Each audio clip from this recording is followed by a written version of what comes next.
Hello, everybody. Welcome back to another week of streams by the Hexagon TTRPG. I am CJ. I will be your humble GM today, leading these three beautiful men into the world of the Ashlands. And as the title suggests, there's a certain character in this world whose wrath may be suffered today. So be sure to Wow. stick around for that. But first, let us recap why that happened. Um, so last week, uh, we'll leave. We have a fourth member. He is currently in Yoka's fortress, the blacksmith shop, working on equipment over there. So that's what he was up to most of last episode, and that's where he will be today. These other three gentlemen, the nameless one, had a little bit of an investigation inside of the arena, saw some vegetation being handled in multiple manners, saw what the back rooms at the bottom of the arena looked like, and who took up that space and what they used it for. Got a general sense of how the people treat this space during their day to day lives, and then decided to join back up with the rest of the party. Upon doing so, a quick conversation occurred, and he jetted off to go and meet up with Olim for a moment. Uh, During that scene, or perhaps before that scene, he encountered a little man, a little Wells man, who gave him a wink and a smile and jumped down a well with a hard thud instead of a splash, which was kind of strange. Um, some conversations happened with Izindo, the owner and proprietor of Yoka's Fortress. Uh, a shared affinity for flame was noticed between them. And while at face value, it seems that the Nameless One was not able to fully convince Izindo to kind of get off his ass and make a change in the world if he wanted to see it. Something was there as he chased after the Nameless One to see what kind of stuff he was made of, um, by drawing out a response from flames inside of the Nameless One. Um, he proceeded to meet up with the rest of the party, Basalar and Pequenu, before the ceremony began, the ritual of Ashe, led by a few members of the inner circle of the Ashlands. This was all being surveyed by the Chief Nazu, the chief of Bothos, the current location that we find ourselves in. Um, and having made a request to Basalar earlier, to write a song, to use his skills with magic and language to write something for him to enjoy. Basalar, during the ritual, in front of almost the entire population of Bothos, gave a rousing song that really shone a light on the not so great side of Chief Nazu that he might have wanted the song to be written about, calling him out on his greed and his hoarding of wealth, and how he, well, I won't even try to perform it as well as our friend here. You can go and watch the clip that will be up one day, someday. Um, Baslar, do you want to give a little recap of it? Well, I mean, basically spoke of how, again, as you said, he hoarded the wealth of the village, kind of gave it its own, like, that was what he used to gain his power, and he withheld like vital like you tools that are the stones that allow people to cross the barriers to from his people when he was supposed to be like handing them out judiciously to like the people who deserved them, but instead he just gave them out to people who could buy them. So it just wasn't right. So someone needed to to speak up. And someone did indeed. The crowd received this amicably, although they kind of caught themselves quickly. not to be too enthused in front of the chief Zando himself. loved it, okay? He did. The one man who seems to have no fear in the face of Chief Nazu so far, Izindo, made What an was the Wellsman? appearance. I feel like the Wellsman would have loved it. It's yet to be seen, but perhaps I agree. Um, the ritual went on. Basalar encountered his mother, his pregnant mother, in a sort of realm in between reality and the other, the unknown. Um, some questions were asked, but not much was told, other than a few kind sentiments from Basalar's mother and some words of encouragement. And upon exiting, it was known to be that Basalar was indeed the title for which he was uh, temporarily given slash assumed, the title of Voerde. Next party member was Pequenu, who met up inside this in-between space with an old friend, a person from his past, a very important person, perhaps someone with a little bit of authority over Pequenu. Um, they engaged in battle as this person. What was his name? It's slipping off the edge of my tongue. Ophiogo. Ophiogo. Um, trying to push Pequenu to do something, to not sit by and let things consume him, and be a passenger, wanting to draw something out of Pequenu. But it's yet to be seen if it was successful. Although what was drawn out of Pequenu was his title as well, which is Onbeso. Now, these two titles, Vorede is more the bardically inspired uh, magical titles, while Umbeso is the magic-less title. Those who have no innate magic within them, but still have the possibility to perform feats of magic or feats of great power. Now, the ritual wasn't done then, of course. There's a whole city of young children and teenagers or newcomers to find their own titles, and so the party sat and watched. And the leader of this ritual, the one in charge of bringing people in and out of the hay straw structure that this whole ritual took place in, made his way over to the nameless one and said aloud a name that drew him back into who he was before this campaign ever begun. And although it may not be a name that he holds on to, it has shown that it definitely once belonged to him. But not much else was revealed as we ended our episode on that sort of cliffhanger. And so now let us begin with one less member, but hopefully all still excited to continue. Now, last week we ended around nighttime. The sun had definitely set. Well, yeah, the ritual's at night, right? Yes. So I will allow you to continue through the night or to rest up. Some of you had taken damage, so that would be healed overnight. So as a party, it's up to you. I would want to see what happened to the chief, like after, like while this ceremony was happening. I assumed he had like the civic duty to be there in attendance. But like, did he leave immediately after like the last person got uh, announced, like their title, or did he leave before? Did he stay longer? What was that? So I don't think this breaks any canon, but uh, I'm saying now, and if it does, then this will be the new truth, um, that he left during the ritual. You didn't get to see when. It could have been even right after you came back from Let's say like the Basalar part would of the have made it a ritual. point to kind of like keep track, like kind of keep on glancing back.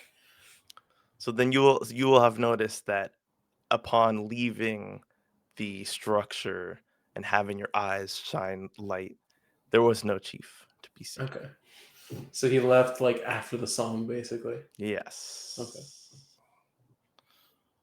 and all of his men as well have left with him. Okay.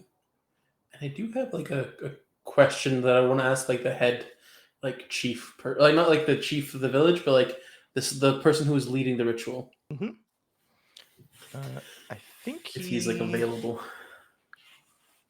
He would have likely left your side, nameless one, to finish up the proceedings. But you guys kind of did agree to talk, so he will not leave fully. But there will be like a moment where he's not by your side. Can I get a refresher on his name? Yes, you can.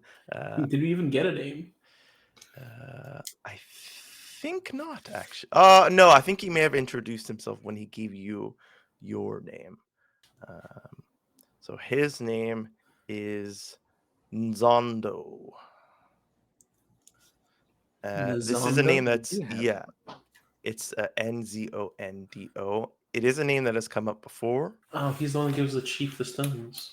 Yes. Sorry, is the chief what? He gives the chief the stones that enable people to pass through the barrier. Ooh, okay. And so he will finish up with the rest. They'll have some short conversations. You did notice that they took note of your song earlier. This gaggle of people who don't live in the city, but they walk off. It looks like they're going towards the barrier, kind of like the offskirts of the barrier. There's a portion of the barrier that meets the edge of the city that kind of looks like you can walk through, and it continues on this kind of same path. But since the border extends around the entire middle of the city, there are other portions that you can enter it through, and it looks like they're going through one of those. And Nzondo will walk towards you as a group, if you are in a group, unless one of you wanted to make yourself scarce. No, Not I'm thinking particularly, staying close by to Basalar. Okay. Then he will walk right up to the nameless one, and kind of bow at you for a moment, and say, "If you wish to speak in private, we can make that so." I do. You wish to speak now? Well, I must make my way home. So now is the preference. I motion to him to lead the way and take a quick swig of water and look at my companions, I think, and like I try to like give the impression of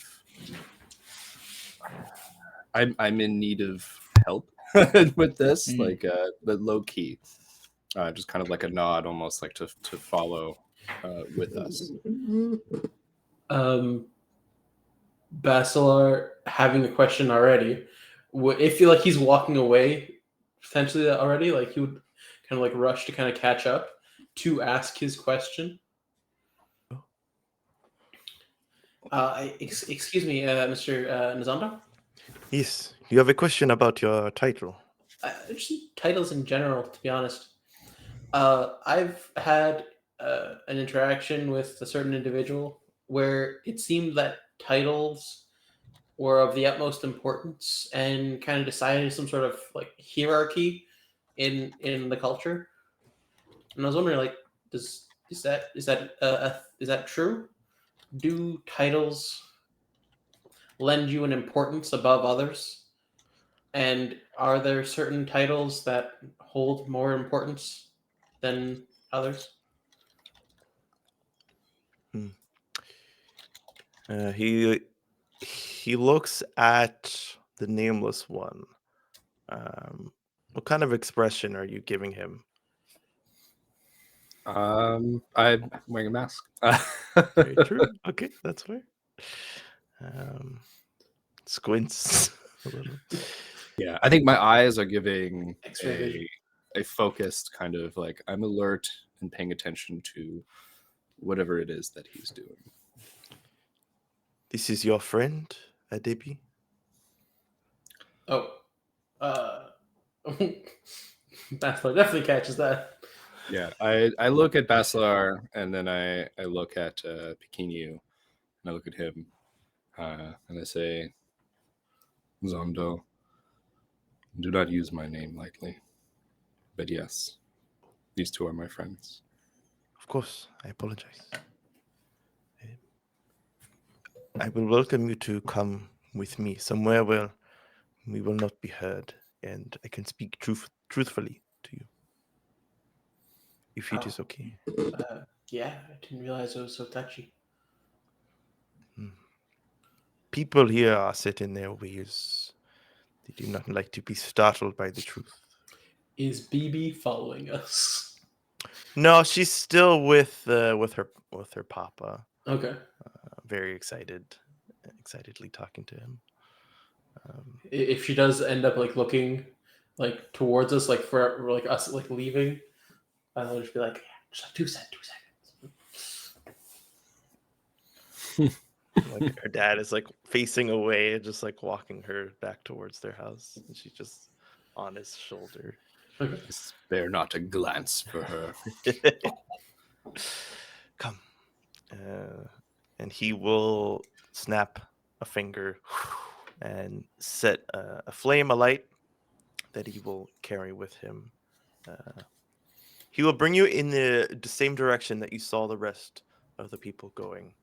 So you're kind of going off path a little bit out towards leaving the city, towards like a grouping of trees and bushes.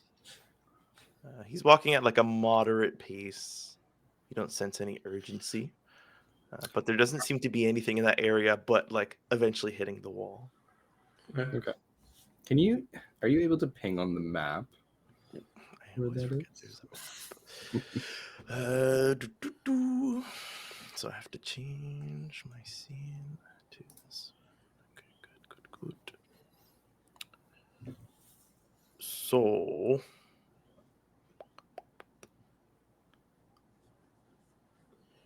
I will say. Oh wait. Oh, sorry. I because I need one player and then one DM so that I'm not screen sharing the DM one just in case there's stuff to be hidden. But that means if I move stuff on the wrong map, I don't think it. You guys see. Oh, right, yeah. Well, I saw that ping. So Oh, you did? Hold on. I didn't even mean to pick. Jesus. We will say that it is in this area over here. Okay. Like okay. where the ritual was kind of being held and you were being walked. Yeah, right. Gotcha. so southeast. Right to the corner of the map. Yeah. Where nothing has ever been plotted.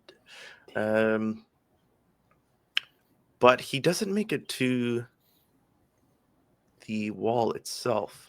He walks up to a tree, just this large, dark, wooded tree, and he lets his flame kind of sit right at one edge of the tree, and he walks to the other. That looks dangerous. The flames, just they stay still, not attached to anything, but licking each other and hovering in space. And the light creates shadow on the other side of the tree, and you see him approach the shadow, and he takes his fingers and he starts to move them, and you see the shadow starts to move into the area where the light is, but staying a shadow, dark, and it reaches out and it touches both of his feet, and he stays knelt down with his fingers held out, and he looks back at each of you. We will be heading to the Dark Temple. It is not anywhere near here. So if you do not wish to come so far, you may go back to where you came from. But like the answer to my question is going to be in the Dark Temple. I will answer your question in the Dark Temple. Oh, okay. Can I try to do the the shadow thing? Yeah, sure.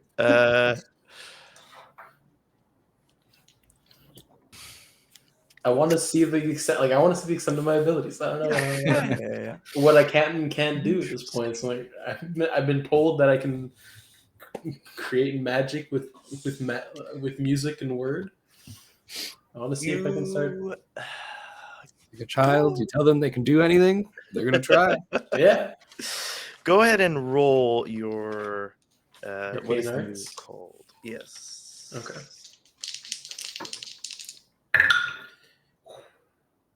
That's a 10. Okay. Instant transport us. You've never seen the temple. what do you physically do with your body in space? So I saw him like playing, like kind of like using his fingers, kind of draw out the shadow, and I realized that like it's kind of coming from this like attraction between the flame and the surroundings. So I'm going to try and like the shadow itself is likely like moving and flickering with the flickering of the flame, and so he's going to kind of walk towards the shadow, swaying to that like particular rhythm, and then as he kind of gets in time with it, as it gets closer, he's just going to kind of, as if he's like taking a partner up for like a dance, and trying to like scoop it up in his arm and kind of meld it like to himself. Okay. What did you do with the one flower that stayed as one when the I others had were it kind open? of tucked in my ear. Okay. Like I don't know if the bouquet was like that, like too big to like I just said I put the flowers behind my ear. Yeah, that's fine. Now the other ones like will have like fallen and wilted, so you only really have one like perfect flower Magenta left. one. So that can be in your ear.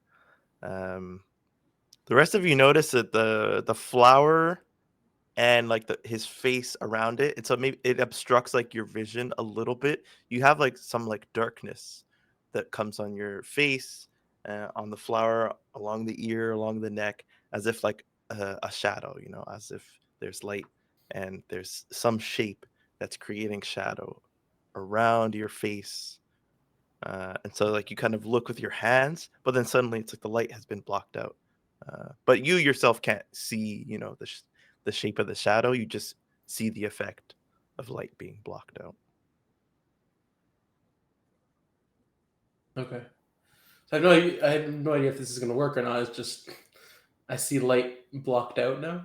Yeah, as if like a shadow is touching your eye. Okay. And like you kind of hold it, but you don't know exactly what you're doing. And so Yeah, so like I'm the just gonna shadow like look like I'm going.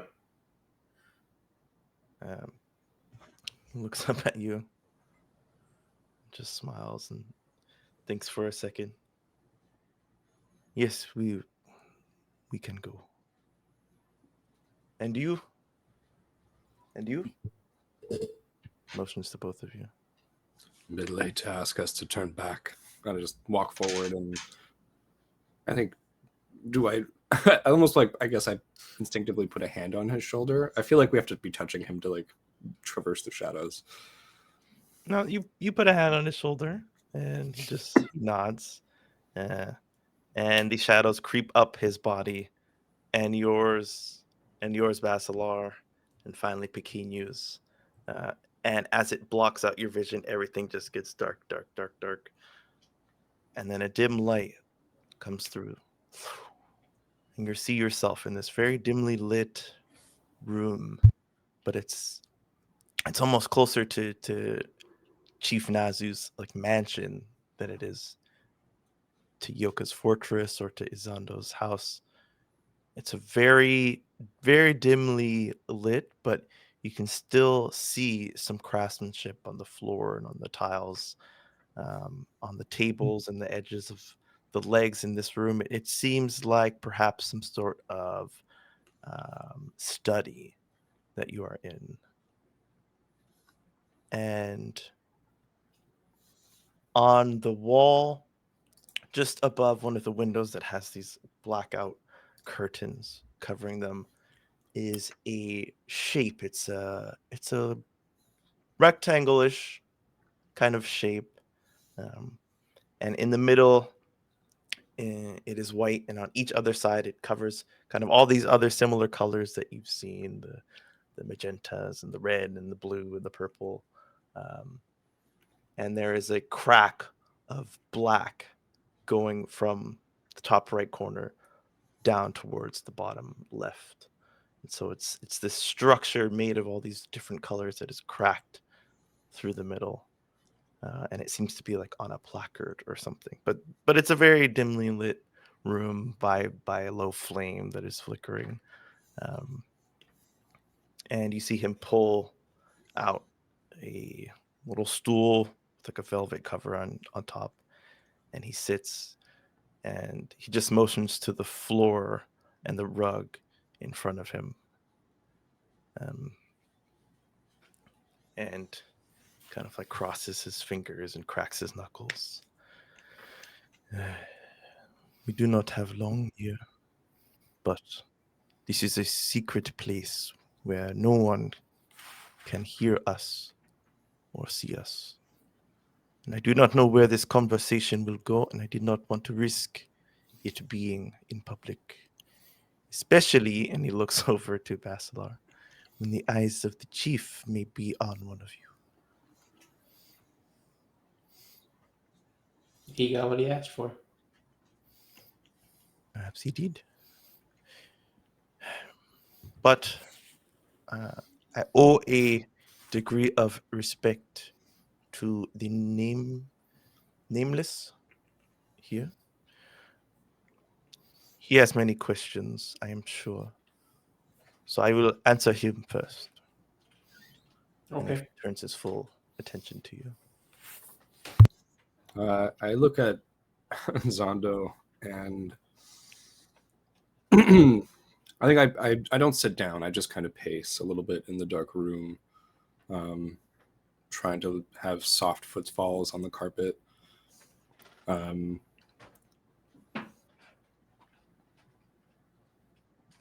You're in charge of giving Chief Nazu the stones to pass through the barrier. Yes. Are we able to get them directly from you?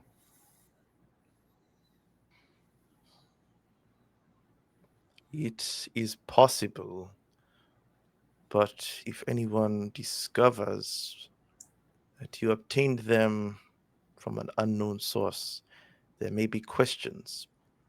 And I do not like when questions are asked, to which I do not wish to give the answers. I see. And then we should talk about myself. I have no memory.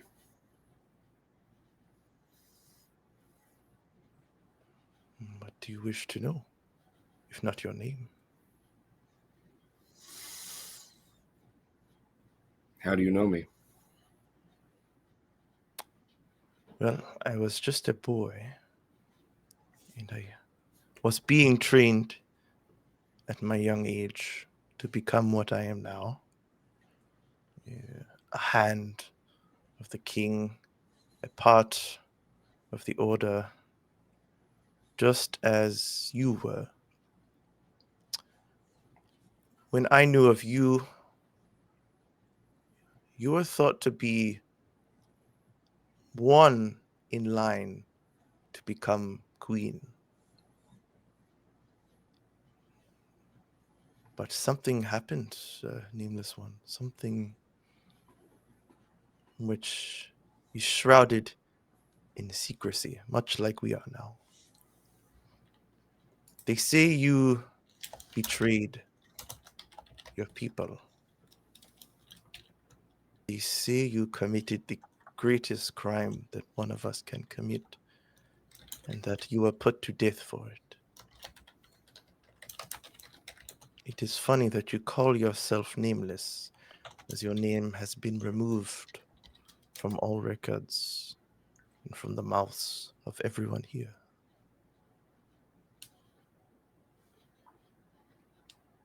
But I know that secrets are secrets for a reason. If this was the truth, but it wouldn't be so secretive. I believe them to be hiding something, not just from your past, but from the whole world. So I am willing to speak to you as you were, knowing who you were, but others may not be so understanding. I appreciate that. And something tells me that there must have been some part of my character that led you to behave in this way. How was I? Well, even amongst the fiery nature of the Kintu, you were a firecracker. I recall them speaking of you only to say, do not be like the Debbie. He is impulsive, and he is too curious, and he is too nimble to catch. But you did good. I do not mean to say that people did not like you because you were bad. You just did not fit into the mold like everyone else. You wanted things done the way that you believed them to be right. But your teachings and your ways were not spread. They were stamped out when you were gone.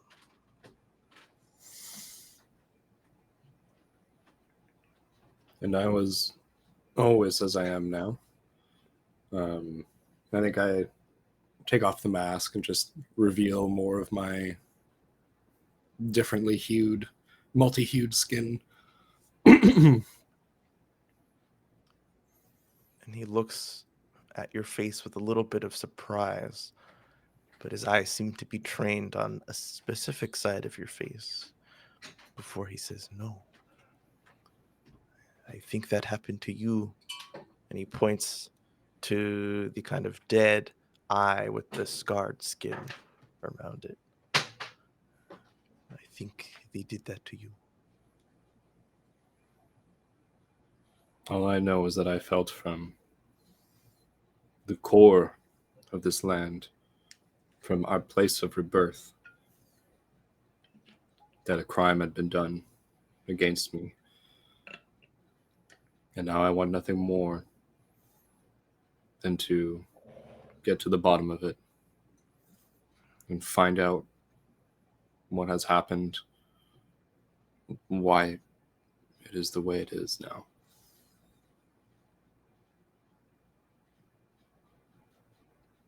There's some great sin in this land, wrought perhaps from tradition. And I appreciate you taking us here to speak of such things. Well, I think you are in the right place. People do not know of this temple. It is hidden. It is only for those who believe what you have said. There is something wrong, something rotten. They wish to hide the true power of the Ashlands and guard it for themselves.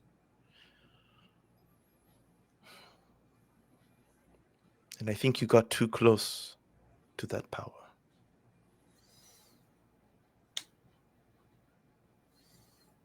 It has left me marked. Do you know who else might know who I am? If you were a boy, then it was years ago. Many of the people I once knew are probably dead. Yes. Or they are old and have given up their positions of leadership. I don't know what information is passed down amongst the higher ups. But, and he looks at Basalar, I know your kind is quite skilled in retelling stories and passing things down by word so they are not recorded down. The way you phrase that sounds really condescending in a way. I apologize. Like why my kind? You're people who have your magic. I mean, you could have just said the Verde or something. Like, Yes. is there something like some sort of stigmatism around titles? Like, I'm really picking this kind of thing up. Sorry, I don't mean to interrupt the story about a Debbie nameless one. What would you prefer we call you again? Like at this point, I think I get like deathly serious. No one's to mention my name aloud in the presence of others. gotcha. And I'd place the mask back over my face. It's best for the safety of our group if I remain unnamed. Definitely sounds like it And from what was just remains said. unseen. Yes. Well, you will always be friend nameless to me. Just like put my hand on your shoulder, and then I think I turn away and kind of cock my head. I'm still listening and just processing what has been said. I apologize. It's always hard to shake to see everyone as their title above who they are. Good. Can you explain that? Well, the system is rotten, like your friend had suggested. Your friend nameless. And those who feed into this system are the ones that I am truly talking about. Those who see themselves better than others because of their title and are not shy to show it. And the Vorde, especially, they have a language of their own. The words that they use are not understood fully by others, only others like them. And it can become quite annoying to travel with a group of Vorde. You never know if what they're saying is really what they're saying. Fair point. But apart from that, it is a beautiful title that you have. It is an honor to be able to do the things that I hope for you that you are able to learn to do.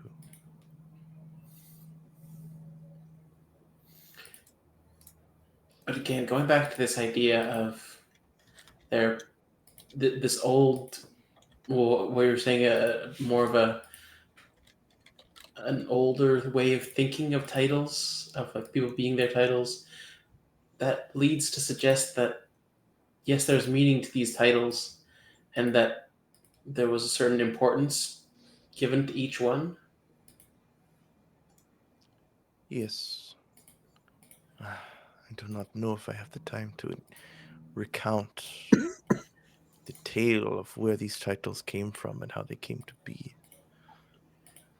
Well, then can you just say why there seemed to be such an importance on these titles over who the individual is themselves, and if there is some sort of outdated hierarchy of titles, I can try. one that is essentially observed by certain individuals in this land? Yes. You see, above all, the Kintu are seen as the most blessed. They have the fiery magic of the king, whose fire was the catalyst for the rebirth of the Ashlands itself. So to understand that means to believe that they are closest to the king himself, which is understandable to believe that they are the most powerful and command the most respect. Now, there are other titles that have very specific kinds of magic that they are blessed with. That they cannot conjure flames, but they can do things like you or like us who have the golden magic which we can use to heal or to hurt. But there is one other title that you must be wary of. One that, well, I believe to really be in charge of everything. Because there are those who can become queen, and then there are those who decide who the queen is. And that, I believe, is where the true power lies here. They have usurped the Kintu to truly be the ones who hold the power here. But they do it in secret. These are the Moana. Their magic is blue and bright. And like the Kintu, they can cast magics of other titles. They are born like you, and he looks at Pequeno, without innate magic, but they are born with a great affinity for learning it. So, in truth, they are perhaps the most dangerous. I believe all of this hierarchy that exists, and the separation of all the cities and the borders that have been put up to come from them. So look out for that magic. And keep an eye out for this symbol. And he points up to the colored structure with the crack in it. This is the true origin of the Ashlands. This is where everything came from, and how everything should be as one, not separated. If you see others who carry this symbol, you can trust them. Anyone else, it's your judgment. Now, I'm sure you have more questions, but even me being here, I am putting myself in a place of suspicion. I should be coming back with the others to report what had happened in Bothos. I had told them that I had some business here with the chief and I would join them shortly, but the longer I wait, the more curious they might become. So All right. I must bring you back. That is fine with me. I'm sorry I could not be of more help, but hopefully I've opened your eyes to something. Definitely learned Yes, too no. much. Yes, well, you seem to be like a friend as well. So thank you. He bows, and then he keeps his head down, and you see the shadows in the room come towards each of you, envelop you once more. And you are brought back to the same spot that you were left. And you see the remnants of the fire that was there now, like a burning ember, glowing ever so slightly, and then disappear. You're in the darkness, the dead of night, as it were. Where do we go? Like, do we have a place to sleep tonight? Oh. What about the fortress? I think they were saying it was okay if we went to sleep the night there. Last I remember. It would not hurt to ask. Okay. Let's go over there, and I mean we can also talk to Olam and see how he's doing. We haven't seen him tonight, right? Mm. He's been hard at work on something. In the Yes, forge. I would love to see what he has been working on.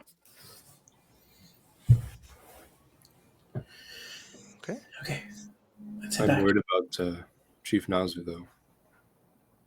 And Yeah, I he look at didn't look too happy.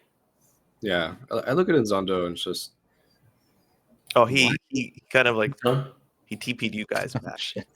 Oh, just us? Yeah. Good guy. but I look to Zondo and he's not there. Yeah, exactly. I'm just like, there's something off about him. He's the one giving Nazu the stones. And even though he helped us, I sense that there's some sort of self-preservation behind it. It's not necessarily bad, but I do not think we can fully trust him. No, I think you got a good point there. But I guess right now we just gotta see where the next couple days take us, because you have that arena thing at some point, right? Arena thing? Well, to win your 12 gold. Wasn't there an event at the arena? I will not pay Nazu single gold. It was just as a backup plan because,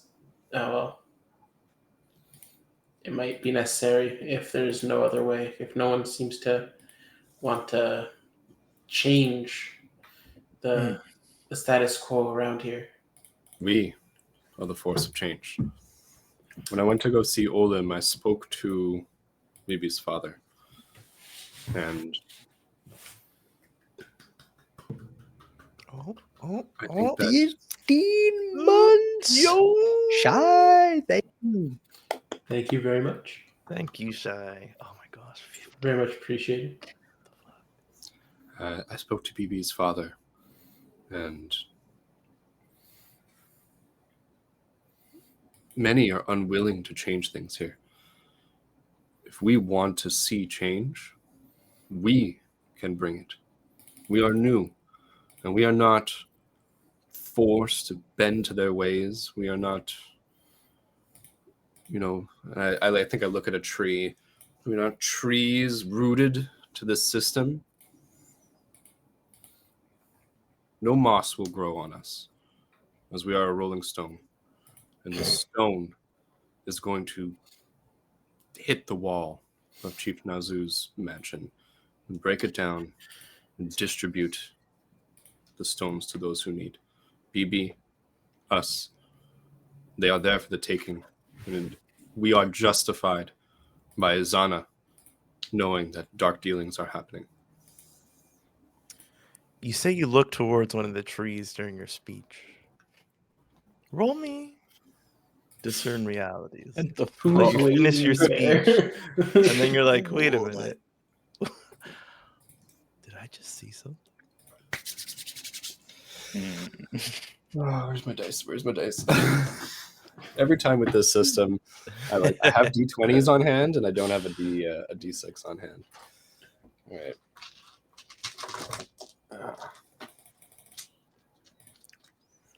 Okay. No, I didn't fail last session. I really don't want to fail this session.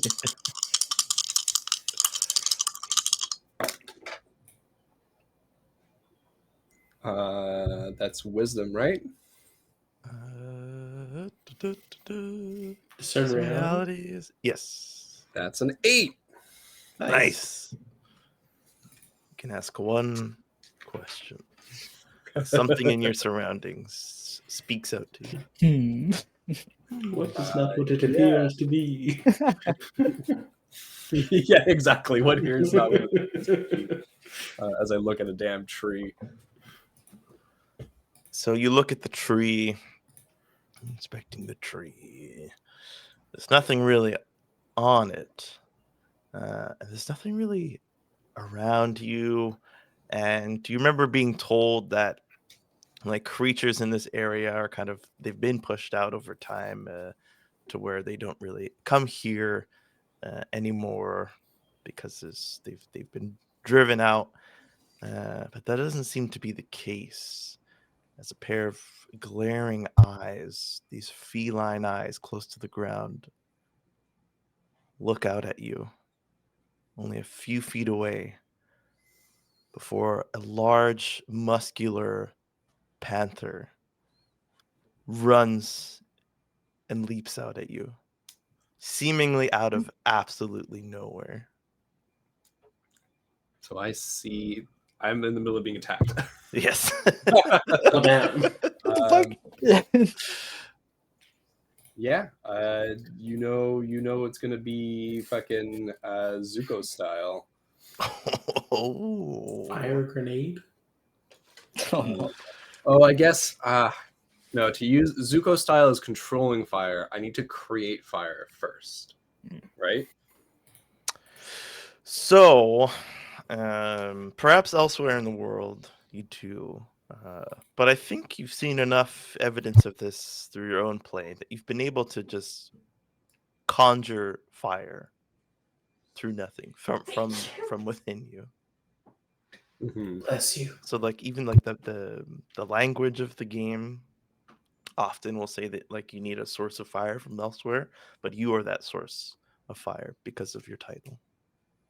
Okay. Then yeah, I'm gonna Zuko style. I think that as I see the feline eyes and you get that like prickling like hairs on the back of your neck rising, like what is that? And it goes and pounces. I immediately just and I try to raise a wall of fire between us. Very nice. Okay, go ahead and roll.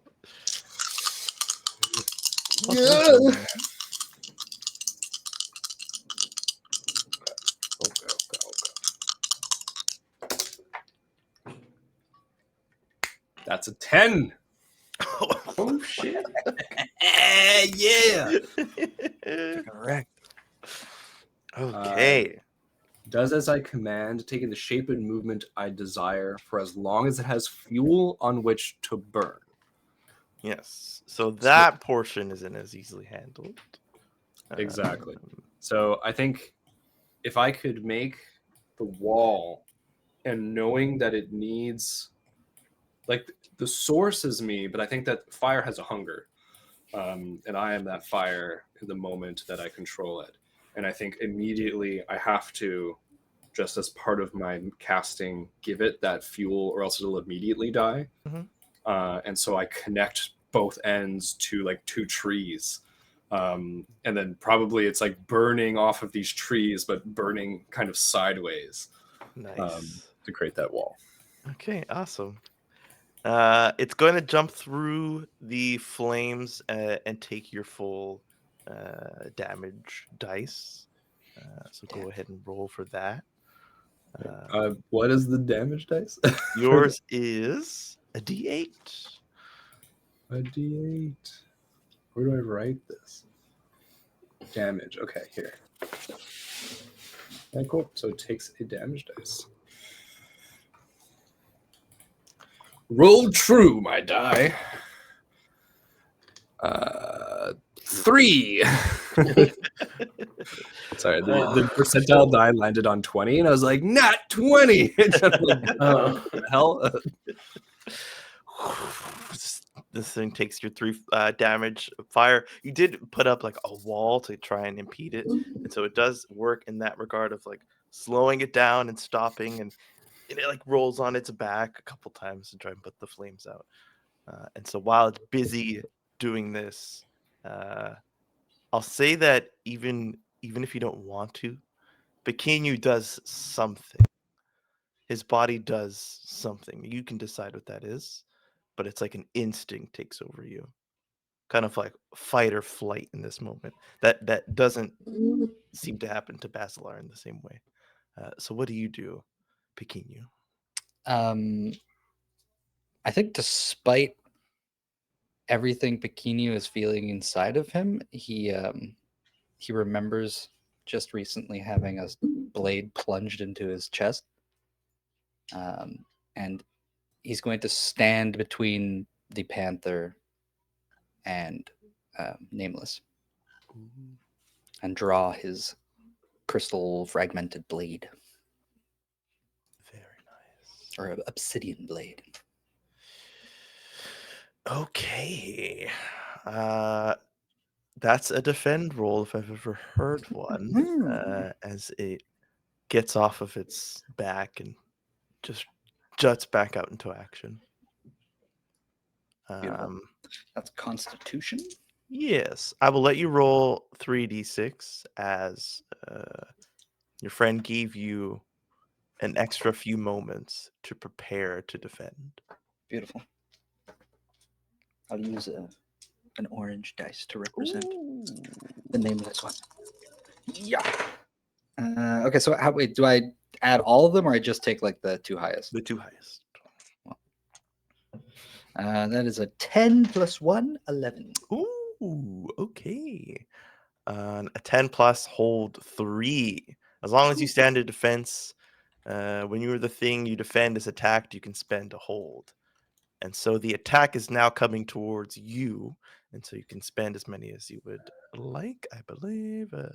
You may spend hold 1 for 1 to choose an option. Okay.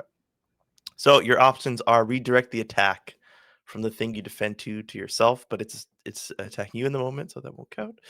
Half the damage is oh my god, fucking having a stroke. Have the attack's effect or damage. Open up the attacker to an ally, giving that ally +1 forward against the attacker, or deal damage to the attacker equal to your level, which at the moment 2. not so high. Open up the attacker. I like it. Okay. Right now, or is it attacking me immediately? Yes. So I mean, if you sure, don't okay. if you don't take a hold, it'll just attack you.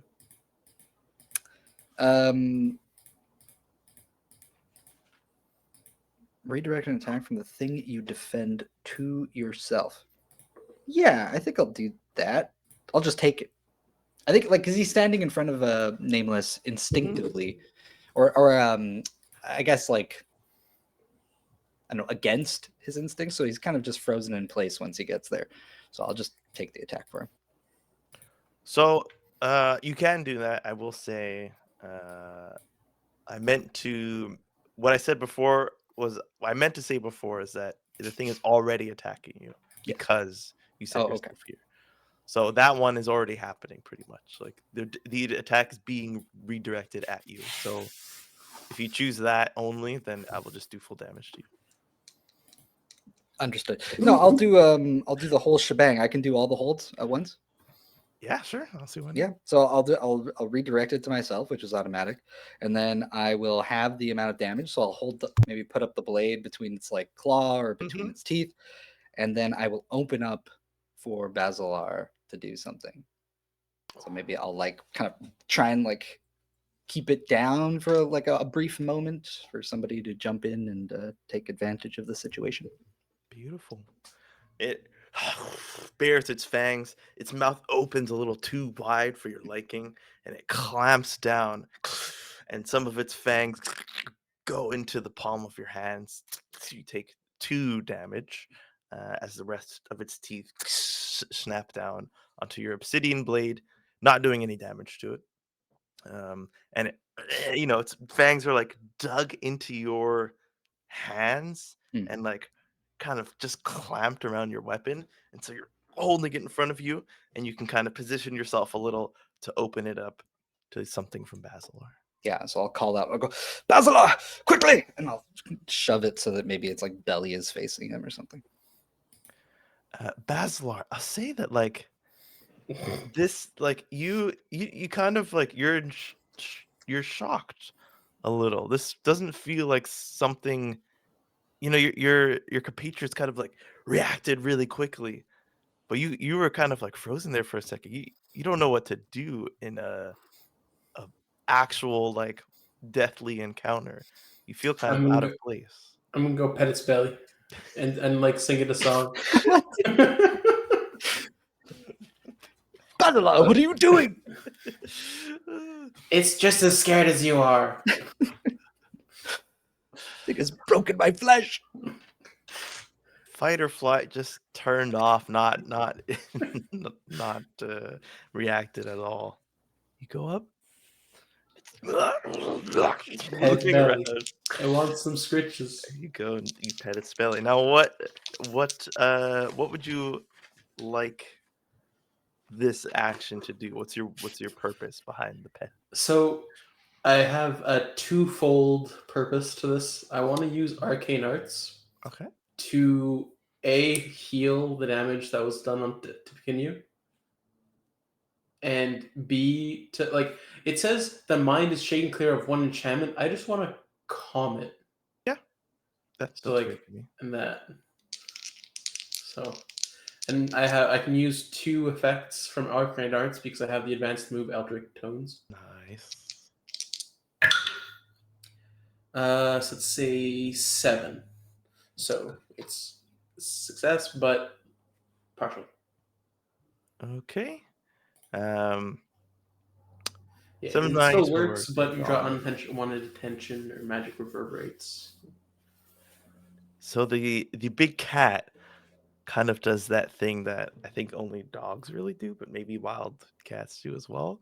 Where like you see them like there's that shaking of the bearing of the fangs, but it's not as wild as before. It's like it's holding back something, but its instincts are telling it to bare its fangs. But there's this like mental battle of like, am I actually in danger? I'm still gonna bare my fangs a little, but it's caught in that like confused state, releasing its grip a little bit on that blade, its fangs coming out from your furred skin, Basalar. And what the second effect was? Oh, calming Gotcha. and healing Pikinu wherever it Yes. hurt. And those open wounds start to close just a little. The healing is 1d8. Yeah.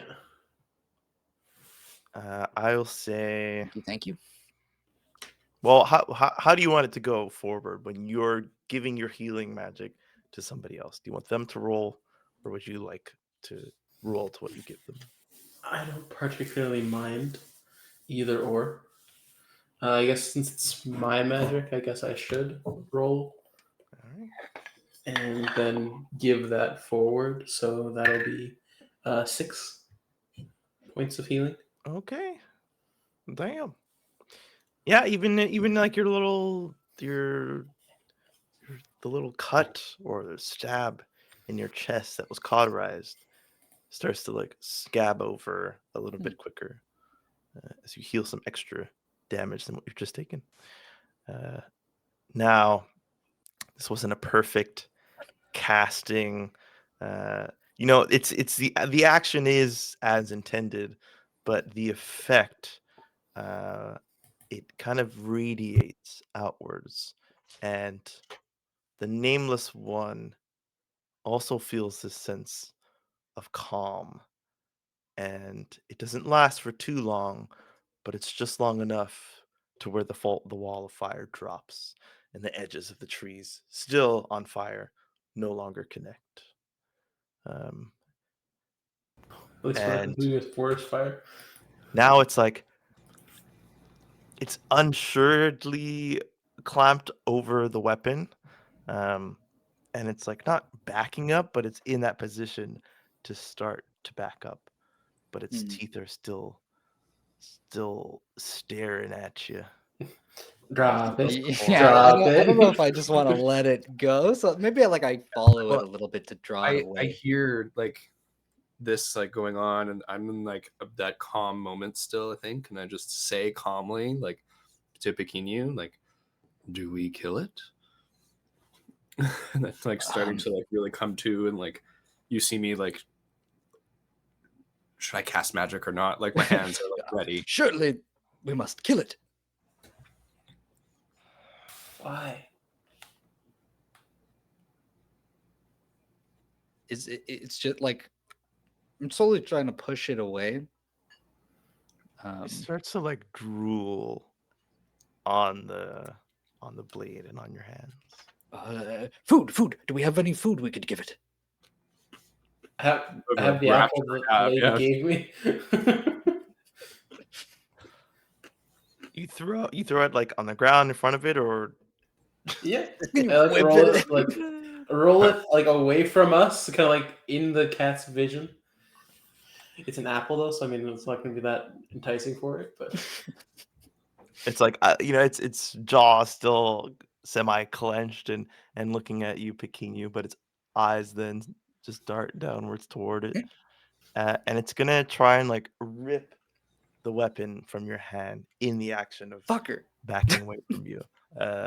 But like your hands are on it. Your hands were just like pierced, so they're extra tight around it. So it's up to you to decide whether you're trying to defy this action or you're just going to. Oh yeah, no, I'm holding onto the sword. Okay. Go ahead and defy danger. Oh, interesting. Yeah, you know that this action might trigger it back to its what's it called? Oh shoot. Instincts. Okay. I wish I didn't know. Okay. So what do I roll with this? Oh, it depends. Yes. Okay, So I'm so going to say I'm you're powering through. through this, right? Okay. Does that sound So I good? get a +2. Just 2d6, right? Is there? And remind me, when do we get to use these beautiful d20s? Is In it like replacing or is it specific? yeah, it replaces the 2d6 roll, but it's in a moment where things can go very well or things can go very, very Gotcha. poorly. Okay. Mostly decided by me, but you're all storytellers, so if you ever ask, I will likely say yes. So if you do want to roll it now, No, I no, can just I'll save it for say- something a little bit more Okay, dramatic, okay, maybe. okay. Yeah, 2d6 is fine. That's 2d6. 6 is on the d6s. That's 12 plus 2. That's 14. Let's Yeah. fucking go. Okay. Okay. You do what you set out to do, the threat doesn't come to bear. So what do you do exactly? You know what's happening. You're not limited to any sort of outcome here because of your fantastic rule. I think the cat and I had a similar idea. So I kind of just like with the claws or the fangs still in in his wrist or his hand or whatever, kind of guides, sees the cat, and then whips its whole like body in that direction as it moves in the direction of the apple. And I'm going to kind of like use the momentum and spin away and like get closer to Basalar and Nameless and sort of just like hunker down, maybe prepare to defend again just in case. Okay.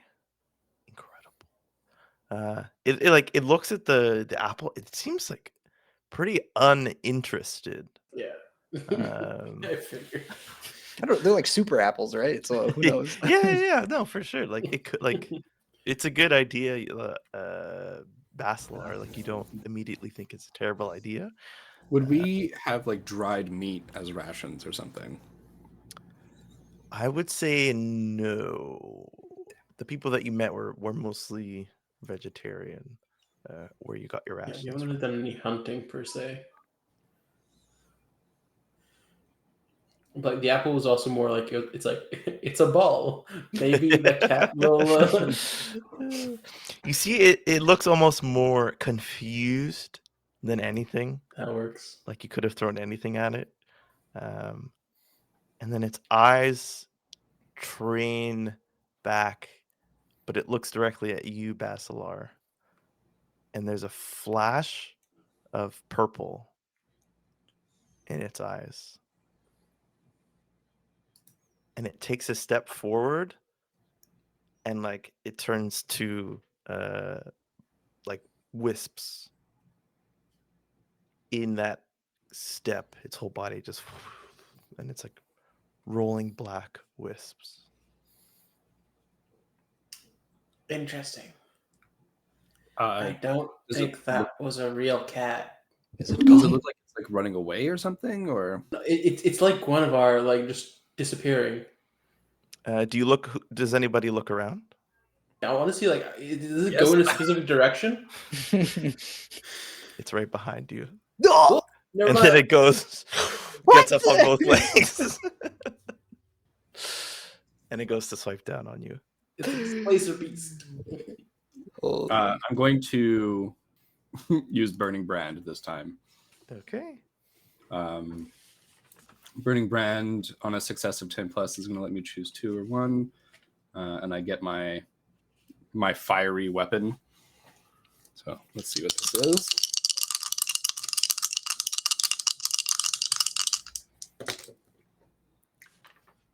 Oh. Okay. oh. He failed. Experience? I rolled Snake Eyes. Oh. I rolled Snake Eyes. No. What does that mean? It's two ones. No, I mean, like, what does it mean in the What does it rules mean? of What does the it game? Yeah, what consequences that can give? I have a question. Sure. Is this critical fail going to happen no matter what? Because I have an ability that I got from my last level up that I would like to use. Oh, well, what's the ability? Interesting. The ability is burns twice as bright. When you channel the flames of fate, you may treat a missed roll as a 7 to 9 or a 7 to 9 result as a 10 plus. Ooh, what? But then once I use it, I cannot use it again until I use burns half as long. And burns half as long It's is the opposite. I must take a 10 plus and make it 7 to 9, and then a 7 to miss. 9 and a fail. Yeah. no 7. I have to take a 10 plus and make it a miss. Oh shit. Okay. Okay.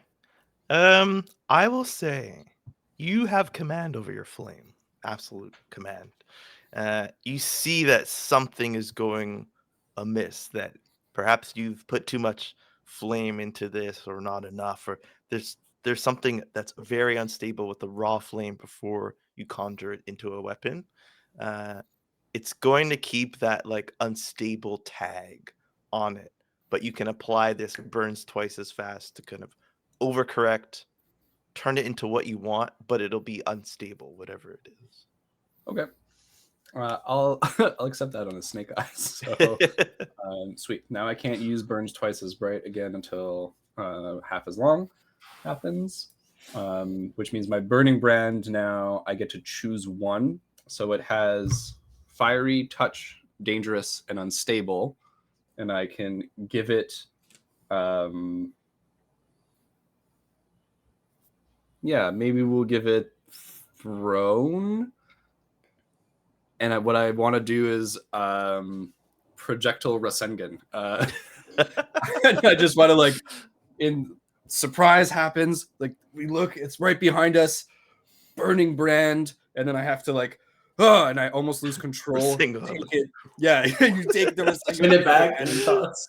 Then and I like shoot it essentially, and I want the ball of fire to like try and cast this cat away from us a little bit. Incredible. Okay. You throw it, it's double unstable. And so it doesn't like reach the apex of where you're throwing it before it explodes. I'll say it hits everybody, including you. So what's the I think it's just your damage dice. Yeah. Am I able to take the brunt of that flame from my allies? You can roll. It'll be at a disadvantage because it's kind of like a reaction action move, and that you don't really have time to position yourself for. You can roll to defend if you'd like, but if you fail your defend roll, we'll see. All right, I'm doing it. And because Peter brought it up, perhaps I'll give you the option to roll a d20. Let's do it. What does that change in a roll? I mean, it's gonna make it so that a nat 20. Nat 20, I control fire. Nat 1, I get scarred.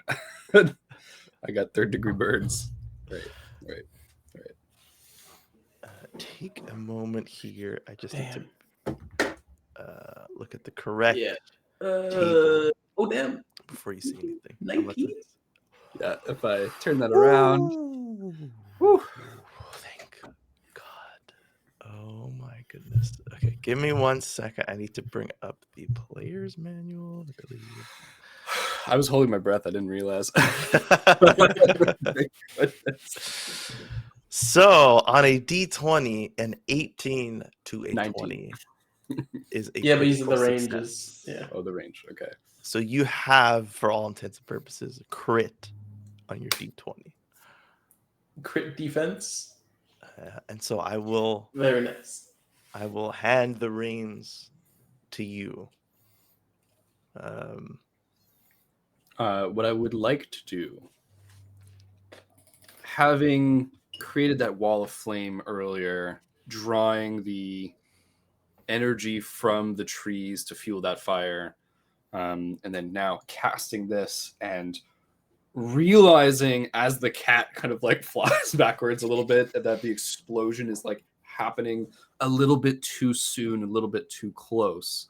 I'll stand in front of my allies and I want to cast the flame outwards two, like almost as if the tree, like I choose a couple of trees that are replacements for us, and I just incinerate those trees instead, and just redirect the flame, and just and then like 3 piles of ash, because the fire needs fuel, and it was coming for us. The two of you notice this, like you're in night, so the only light source is the fire from your friend, and so like it gets brighter, and it's coming at you at the speed of which an explosion travels, and at that same speed, it just moves past you, and the trees are set ablaze, and there's a cracking and an explosion of wood from these trees, and the panther itself is flung, and you hear a crack as it hits up against one of these trees, very much confirming that this is a real living thing. I thought it was just an illusion or something. And it crashes to the floor in this brilliant display of expertise over fire. Brent, you can now recast Burns Twice as Bright without that limitation, as a reward for such And an a crit. incredible role as well. Your mastery over flame allows you access to this once more. Damn. But the threat is now crumpled on the floor. And now there's like a little sizzling and burning from its eyes that are just dead. The eyelids start to like burn away, and there's this purple flame behind both of its eyes. And now like the area is a little more well lit now that there's like 4 trees that are on fire. Yeah. I think immediately I just look to the two of you and don't wait for a reply. Once I see that you're not a pile of ash, essentially, and I rush away from the cat, and I go, I need to take care of the flames, take care of the beast, and I'm going to go try to kind of like quiet down and put out this fire. Wonderful. Okay, what do the other two of you do as the nameless one starts to put these fires out? Pekinu's in shock.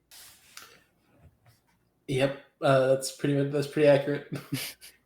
Like just like looking at Nameless as he goes off and douses the flames, and just kind of like staring in awe, sort of. Basa's still like blinded by the sudden just like bright lights that appeared out of like darkness.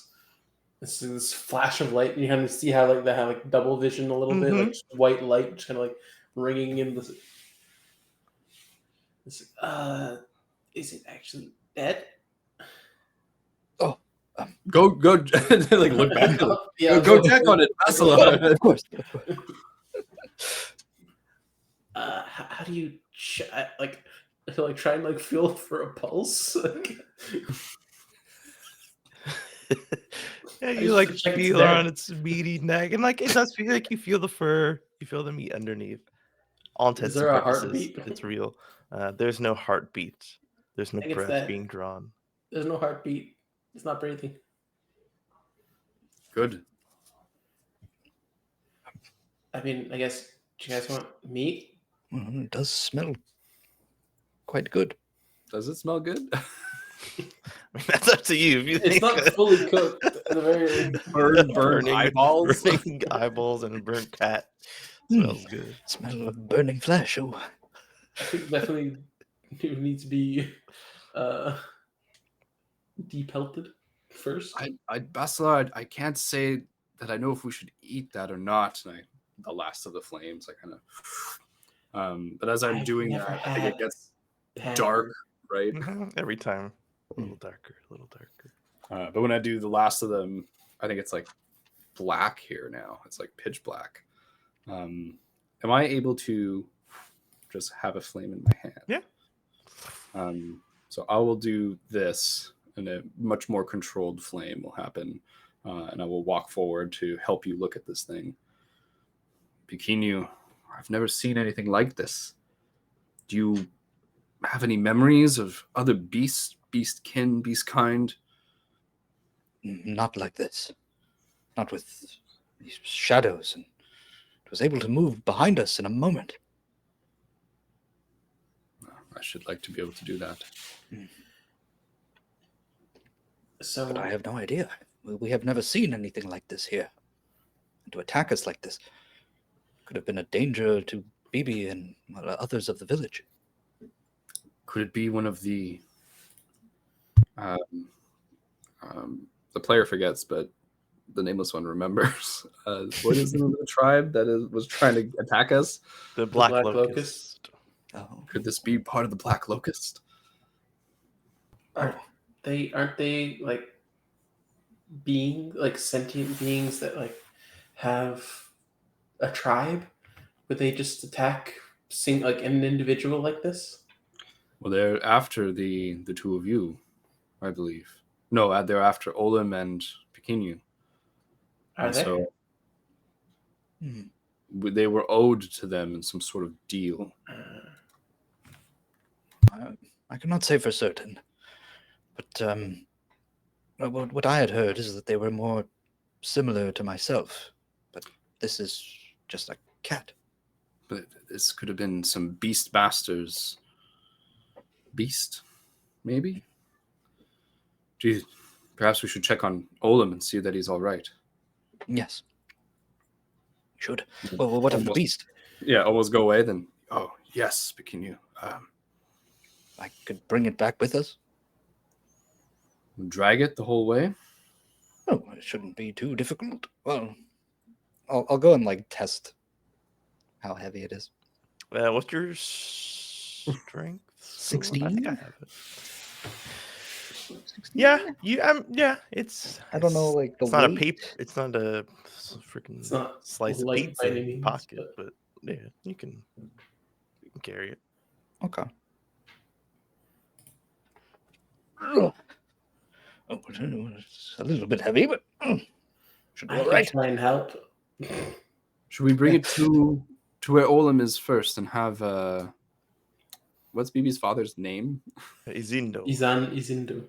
Izindu. Should we have Izindu look at it and perhaps tell us a bit more before we scare all of the residents of Bothos with a I panther? think we'll have to cross through like the center of Bothos to get there though. Oh, do we? Where is it in the map? So, and How far away? it being night. Yeah, because like we're in would the also bottom be- right of the corner, and we have to Yes. like, get at least to the center-ish. You basically village. have to get to the middle of Yeah. the. Can I ping? I mean, I'm pinging the middle of the Oh, it's there. little city area. Yeah, it's Oh, well the positioned fortress? as a shop, but Ah, perhaps shoot. not as a place to sneak to. Anything we could do to disguise it on the way? Just wrap it up in something? Look around. In leaves or something, like big leaves. Perhaps you have some sort of leaf weaving magic that you could work. I've never tried it, but I guess I could. And you did manipulate the shadows earlier. You could cloak. I'm gonna look around for any leaves that are close enough to reach. I'll say that Is there a most bush? like in this area, most of the like leaves that are of any sort of size that aren't like little leaves would be up on trees, not down close to the ground. And if they were, like some of the trees you see that maybe they've just been stripped and are being used because they are so close down to the ground. So someone would have to climb up a tree to get like a decent medium-sized bunch of leaves. The cat crashed into a tree, right? Mm-hmm. Did it did it shake free some leaves from the top of the boughs? I'm gonna say specifically no. Okay. Like not just coincidentally, no. Specifically, no. No. There are a lot of trees that are damaged. There are two specifically that exploded, and so those might be easy to topple if that's something you'd like to do. Or it's also like late at night. and we're dragging a black panther through like darkness, Mhm. we might just be okay in the cover under the cover of night. I Right. see. If we're quick about it, somebody Let's grab do the it. legs. Okay. I'll go in the front, and if anything, I'll walk ahead of you with the light so that I draw people's gaze. Oh, yes, very, very intelligent. Yes, I like that. Good. If I put the light out, you must hide. That's the signal. Understood. Right. Oh, let me go. Can I actually help? Like, what? I don't have my strength base. So Okay, so you try and pick up one or both of the legs. I'm trying to help. It's like to carry a little bit of the weight. Hmm. Is it possible for me? Yeah, I've got like the front half of the panther like leaning over his like shoulders and head. That makes Mhm. sense. Like the panther head's like on top of Pekinu's head. Go and pick up this part of this beast. You feel that your attempt is being given a +0 as your base strength is 9. Oh shit! You can help in the way that like people help move a refrigerator by just like putting their hand on the bottom. All the other corners are taken, and they're just like, "I'm gonna help, sure." They let go, and nothing changes. But you make your way through the night, lit only by the flames of your friend.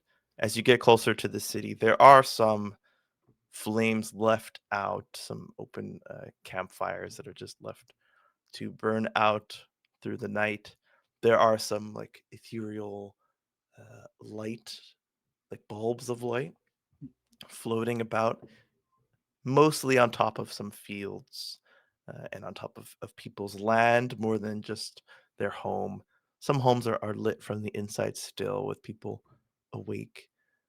And so you feel you can put out your flame. I know that's a symbol for something, but you feel like the city is still lit enough for you to walk through it without needing the guidance of light. But you don't Yeah. have to put it out. I think I like maybe in the forest it was a bit of a bigger flame to Definitely. like actually cast light, and then as we get in, it's a much smaller, almost like you know how with a lantern you would have the shade, and depending where you aim the shade, it aims the light. Mhm. So before in the forest, it's like open palm, all the light going everywhere. This is like almost casting it at the ground.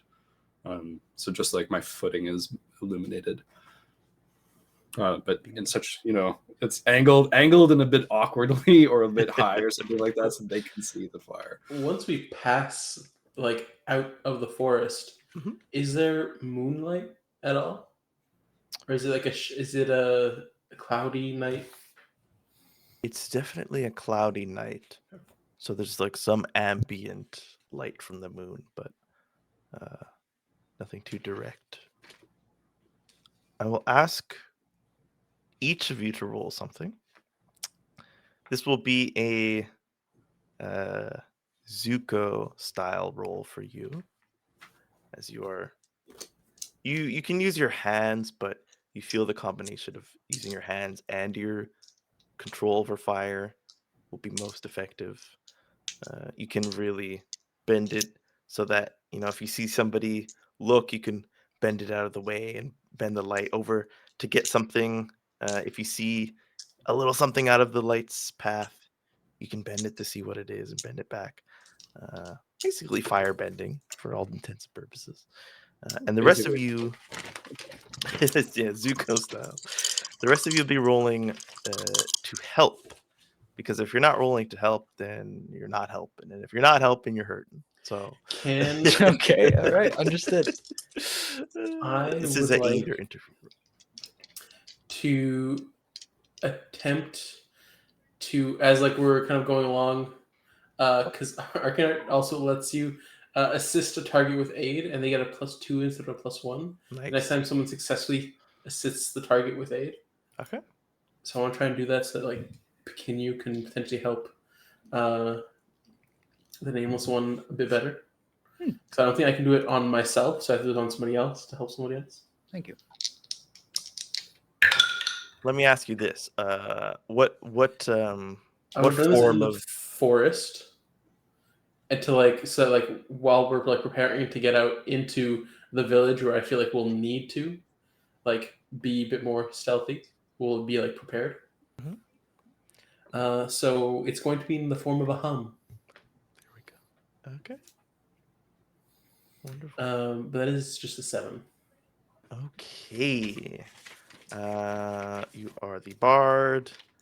On a 7 to 9, your spell still works, but you draw unwanted attention.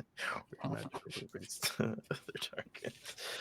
Okay, well, you are helping. So before we get to the unwanted attention part, let's see what you help with. Like I'm doing it like in the forest and before we get to the town. So you're helping Pekinu with his help roll? Yeah, helping- basically. Because I have to. The magic affects a target, and the way it's phrased, it's like the next time the target aids someone, it's a +1. It's +2 instead of a +1. Next time someone successfully assists the target with aid. Oh, so you're aiding. Unless I'm reading it wrong, you're aiding. Yeah, like I'm aiding nameless one. the nameless one. So that in the fact that like the next time someone helps Yeah, him, he gets a +2 instead of a +1. lovely. He's like more receptive to help. I don't know. Okay, yeah. So only if mine goes through does it give the bonus. Yeah, well, it's the next time he gets helped. So, like, in that case, it could be my help roll as well that can also give him. It's the next successful help roll. The funniest thing is we're like leaving the forest, and it's like I like feel so inspired, but then I like have to turn around and be like, Basalar, you're being very loud. Oh shit! Sorry. Okay. So it says to roll with bond, but I don't think we've ever like resolved any potential bonds yet between us. You and no, yeah. We have Between not. Nameless and Pekinu. We have not. But it was proof of friendship, and I think I did just save you. You did. Yeah. We just got through a life or death battle. What do you think? Would you like to reciprocate that friendship right now? Well, I mean, of course, I tried to save you too, so I think we're on the same page. But I don't know, DM, is that No, mechanically like some of possible? these are like you have to long rest. This is Okay. like a bond between people. You don't need a long rest to realize the bond has been formed. Oh, I trust you to hide this panther in plain sight, just as you trust me to hold the light and scout. beautiful. Let's see if the dice agree. That's a 6 and a 1 for 7 Okay, plus 1. 7 plus 1 is 8. You give them a +2, and you also expose yourself to danger, retribution, or cost.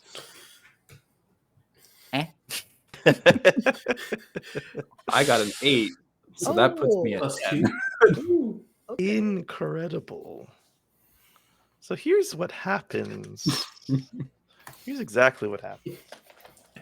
As Pekinu and Basalar draw unwanted attention. This is the opposite of what we wanted. Now, how are you helping just by trying to quietly bring this panther? Like you're trying to be as quiet as possible.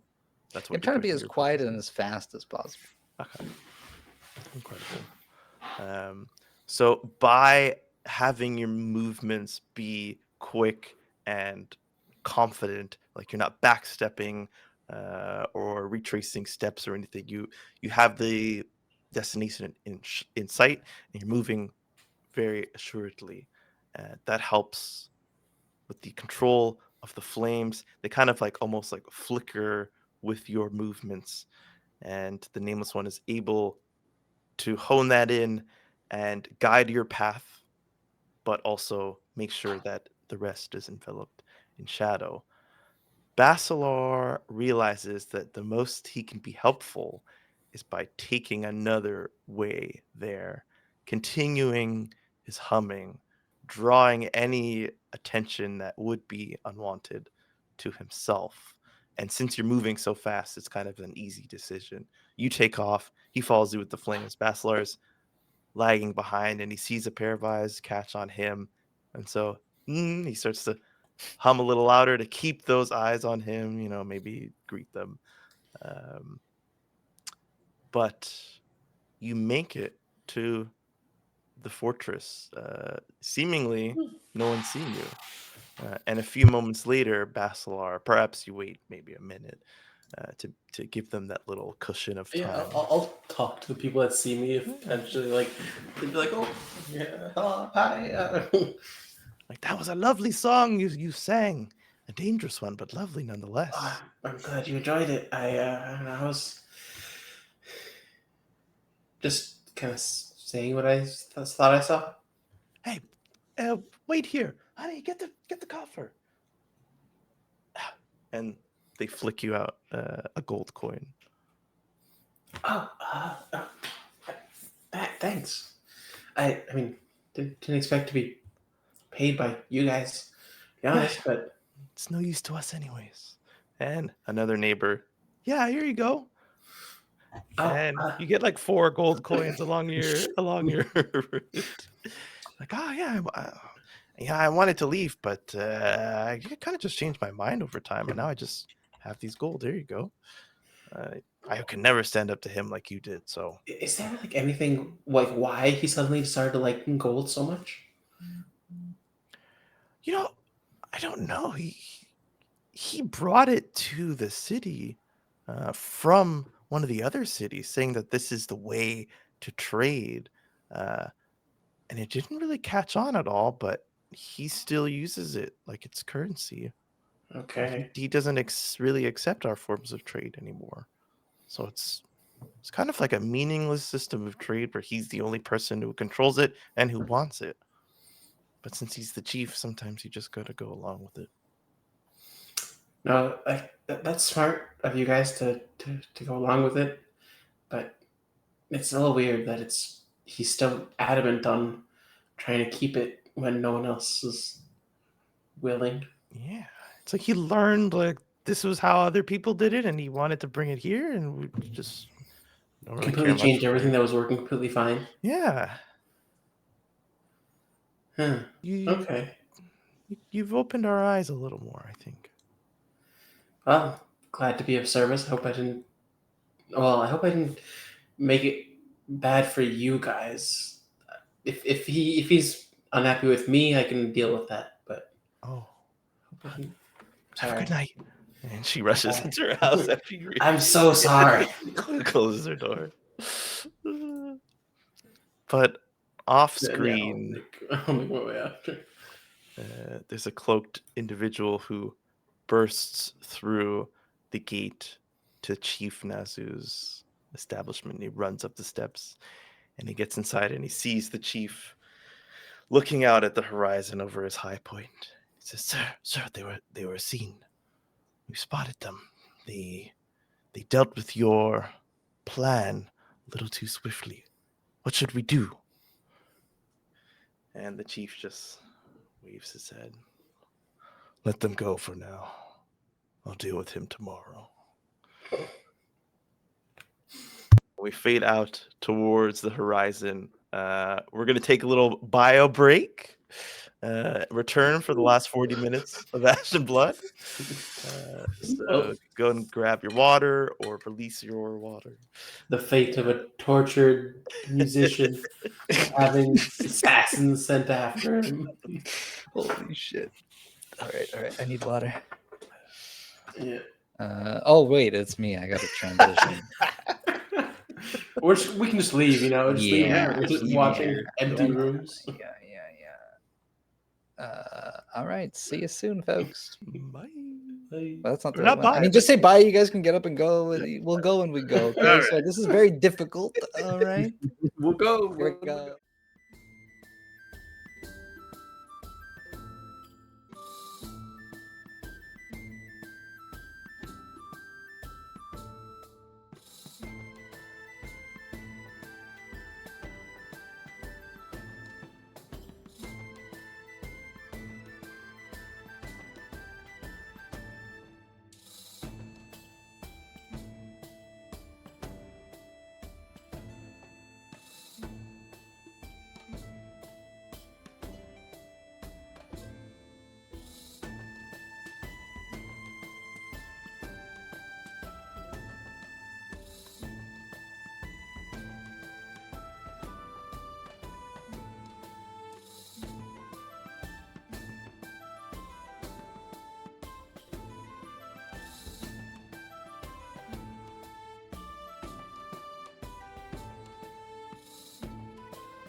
back. We return to Yoka's fortress. Now you do have a dead animal on your back, Pequeno. So where are you headed? There's like the domicile, the home of Zindo and his family. There's his workspace, and there's like open land around it as well. Well, I think I bring it to the front or like whatever entrance there is to the workshop area. How cluttered? Like, was it a mess or was it pretty well organized and stuff? Inside? Yeah.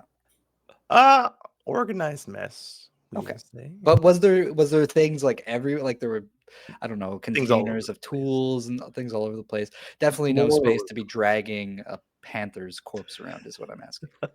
I mean, there was enough paths for you to walk in and not have to tiptoe over stuff, so you could probably drag it in. But Okay. So yeah, I'll just bring it part like halfway into the entrance and then just like plop it down.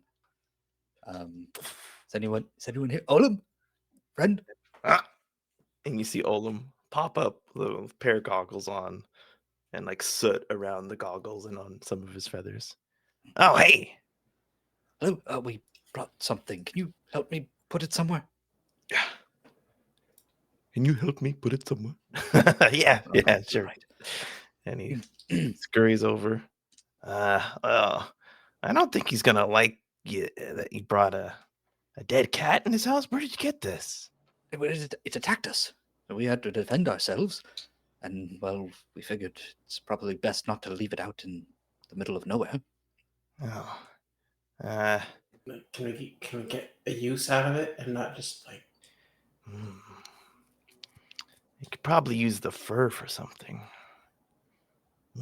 like a furred cape. It's not like a pointless kill. What about the fangs? They seem to pierce Pequeno just fine. Oh, yes. You can't tell now because Basalar is quite the healer, it seems. Bring it back here.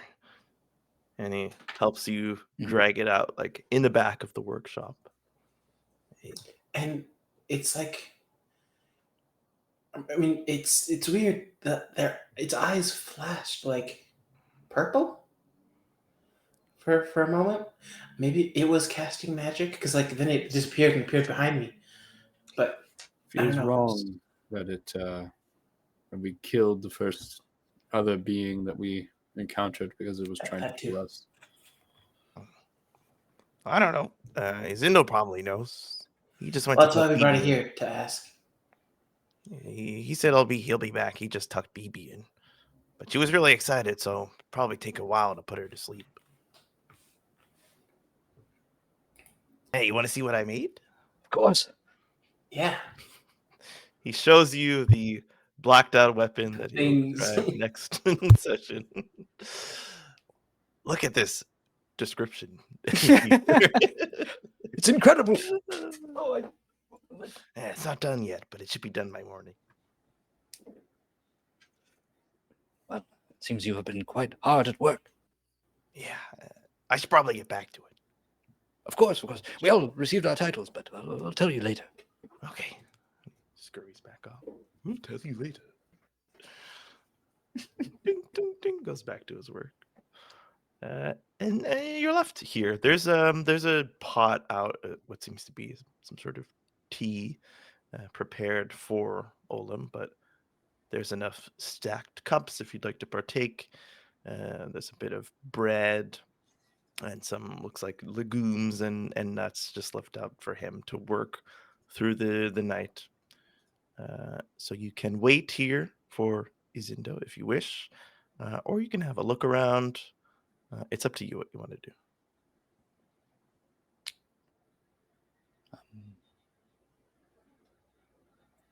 Quite tired. Yeah, but I was just waiting to talk to Zindo about this. Okay. Yeah, I find a chair or a nook or some is there a rafter I can go up into? I don't know. Yeah, there would probably have to be in a place like this. So yeah, if you want to climb up on a rafter, be my guest. I have a pretty good strength score, right?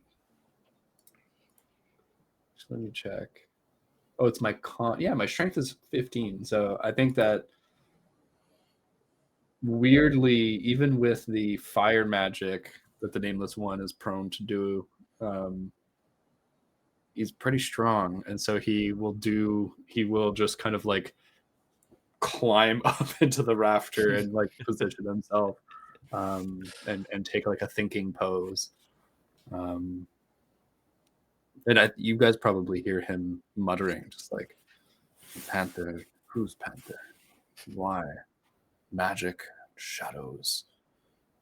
Zondo had shadow magic. Basalar could also control shadows. Interesting. And he like snaps his fingers a few times, like a little like a spark. It's like a thinking, like It's a tick. a little thick. And you wait a few minutes. Zindo comes back in his nightwear, just a pair of soft pants and no shirt to speak of or to see. And he walks in. Oh, I forgot. You have nowhere to stay. Come, sorry, I'll show you to your space. Quick thing first. Look at this. Oh. Come down from the rafter, like swing down. Well, Was we were night. in the forest speaking to Nazondo, and when we were on our way back, this kind of attacked us. You know, there's a saying that I heard in my time in one of the other cities. There was a merchant, and I never understood why he kept saying this, but in this moment, all I can say is, oh my. This is... Where did you find this? In the forest. Maybe like southeast of here. No, that makes no sense. It jumped out at us, and then one point, its eyes flashed purple, and it like disappeared and appeared behind us.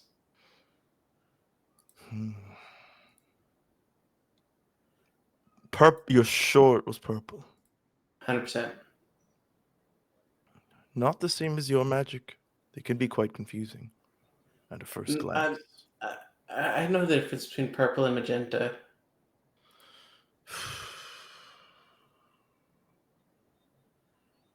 Did you notice that there was no purple tonight in the ceremony? Yeah. Is purple linked to what's their names? The Moana. No. No. See your friend. Did he stay somewhere else? Who? The one who goes by Nameless. No, he's up there. Oh, sorry. I said I swung down. Okay. Yeah. Sorry. Yes, I can be quiet in the corner. Yes. See, his complexion makes him one of the chosen of the king, but none should have the king's magic within them. That is why anybody who is found to have it has most likely stolen it. Those with that kind of magic aren't going to find themselves around here. That would be useless. If you steal one of the most powerful magics, you don't spend time in this old, boring city. I don't mean that as an insult. I like that it's boring. So it doesn't make sense.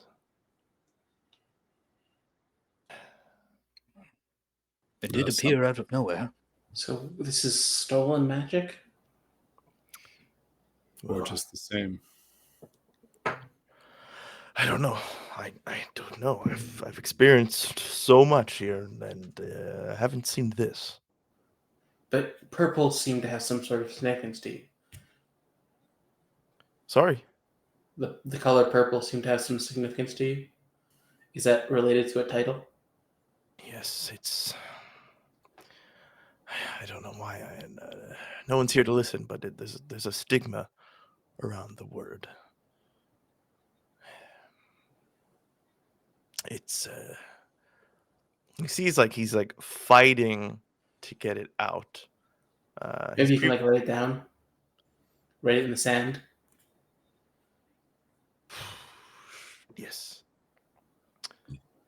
And he'll lean down. He's got like these big hands, and he Y A S H E, and on that middle line of the E, he draws it back to the Y and crosses out the word, as if that is part of the spelling.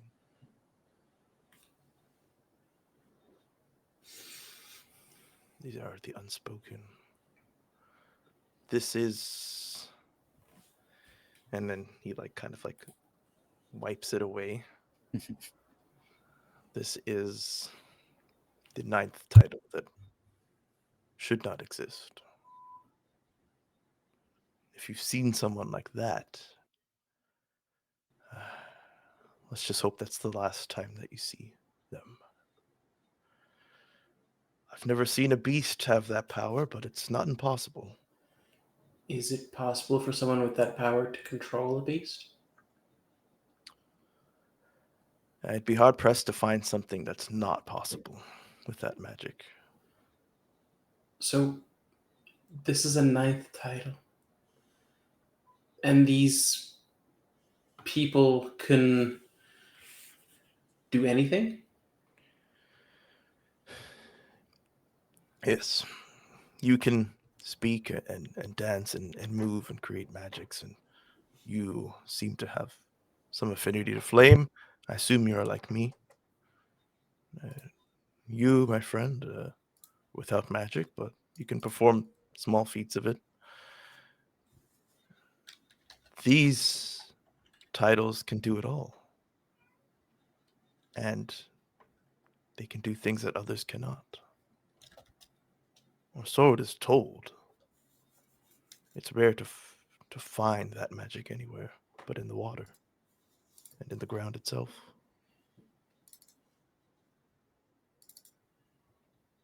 Imagine what you could do if you had no limitations to your magic. If it wasn't tied to any element or any movement or any one thing. Only a king should have that kind of magic. Sounds like the type of magic that can get to somebody's head. Absolutely. But it also seems that someone with that kind of power is close by. Yes. At least I'm assuming there's some sort of range to it. Like if this panther came from the middle, that wouldn't make any sense. It's not impossible. But no one would know of us yet. Why send it out to the outskirts of the barrier? Like there would have to be a reason why it'd be sent out here. Why after us? What have we Well, done? Yeah. Was it after us though? I guess so. Well, why send a panther if you can do anything? Why not just strike you down where you stand? To make it look like an accident. Natural. It's unnatural to be found with bestial slash marks, although I guess it would not be connected to a person per se. Not in the forest, potentially. We were told that the forests can be dangerous. Yes. We were next to the barrier. Of the two possibilities, the one that is easier to accept is that a beast somehow made its way into the forest. And that way, you're right, no one person would be put to blame, and they wouldn't be looking for a person to blame. whoever this person is, I think they're calculated. And Bibi told me when I put her to bed that there was another one of you that was sent into the city. She didn't tell me what it was for, but perhaps those things are connected. Was this a friend of yours, someone you could trust? I think so. Yes, friend They, Izana. Isana. They came out of the water at the same time as us, but differently than us, they seem to know more about their life than we did.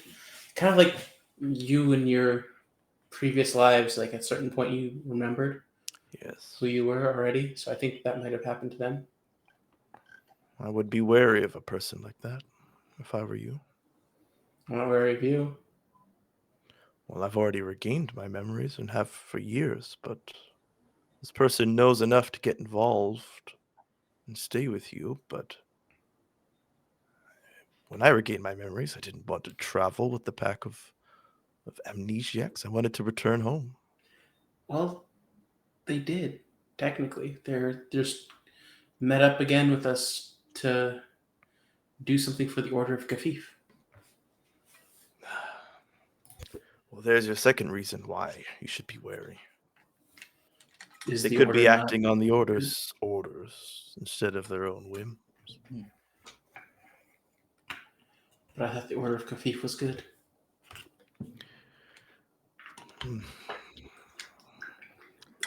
They wish to do good. But by what means? I don't know. That's fair. Not to say not to trust them, but just to be aware that when you are dealing with someone from the order, you are dealing with the whole of the order. So it's not really a fair fight if it comes down to that.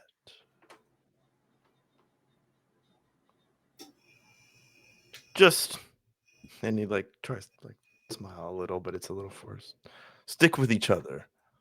You seem to be a trustworthy group. The four of you. Yes, you two. Yes, you two. You can make friends, but the bonds that you form as those who've emerged from the lake together is a special one.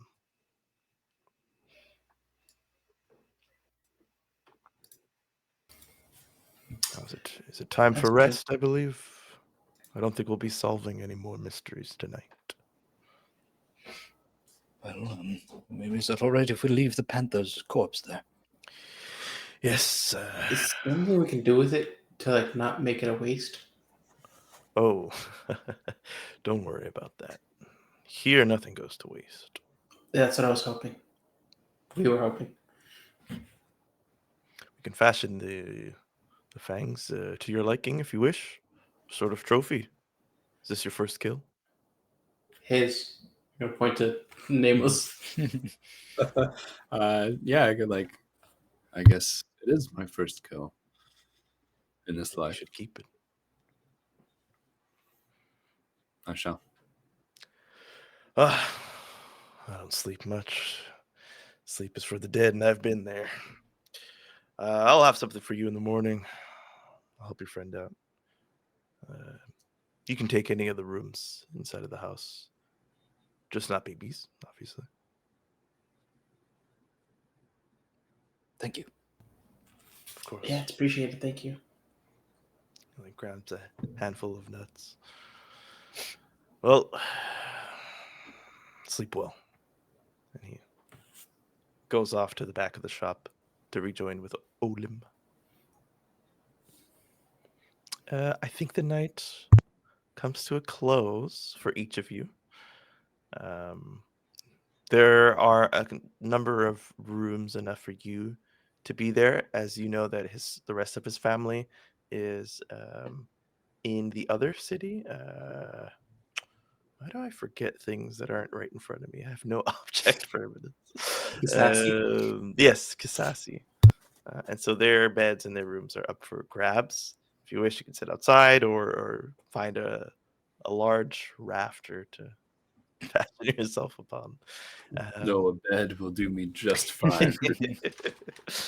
And you rest well all through the night, except for one of you,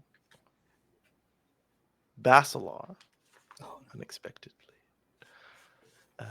It's less of a terrible sleep and more of a very involved dream where you wake up feeling like you didn't even get to rest because you kind of lived a whole life in your dream. I'm going to ask you to roll. Actually, you don't have to roll anything. You have a move called a port in the storm. Do I? Yes, this is where I reveal it to you. Okay, I do then. You have. When you return to a civilized settlement you visited before, tell the GM where you were last here. They'll tell you how it's changed since then. Okay. This doesn't and won't really ever directly apply in the way that it's like worded because of the nature of the campaign and the nature of your character. But I will give you access to something similar to like the avatar state where you get to like gain information from others who have come before you. Now that your title is awakened, you speak the language of the first Ashlandians, and their knowledge is passed down to you through this magic. And for the purpose of a port in the storm, every night when you go to sleep, if you've arrived at a settlement that you haven't been before in the campaign, in your kind of dreams, you can gain the port in the storm information if you wish. But since it's the first time, I'm like forcing it on you.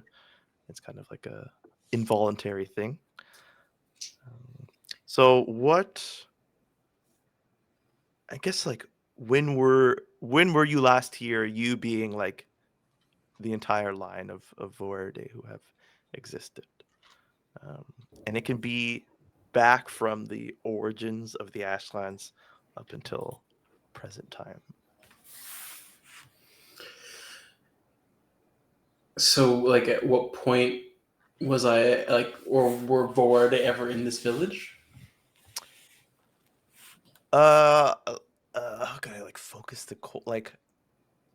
Give me a place or like a piece of information about this entire place. So it can be the ritual grounds that you were at. It could be the arena, anywhere here, and ask a question about that that someone might have experienced here at any point in time.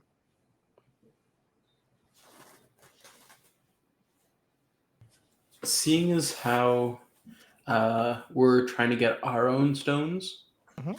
I feel like I would like to know like, how people used to get their stones before, and like what it entailed, and what the meaning of it was, and how someone would kind of show themselves to be worthy rather than have to buy them. What happened before? Okay. So you go into your mind and you have like this question, and it's this kind of watery surface along your vision that's cloudy, and it starts to get clearer, and you see through the eyes of somebody else. And even though like you're seeing it as if it's your own body, you feel that it's not you that you're looking out of.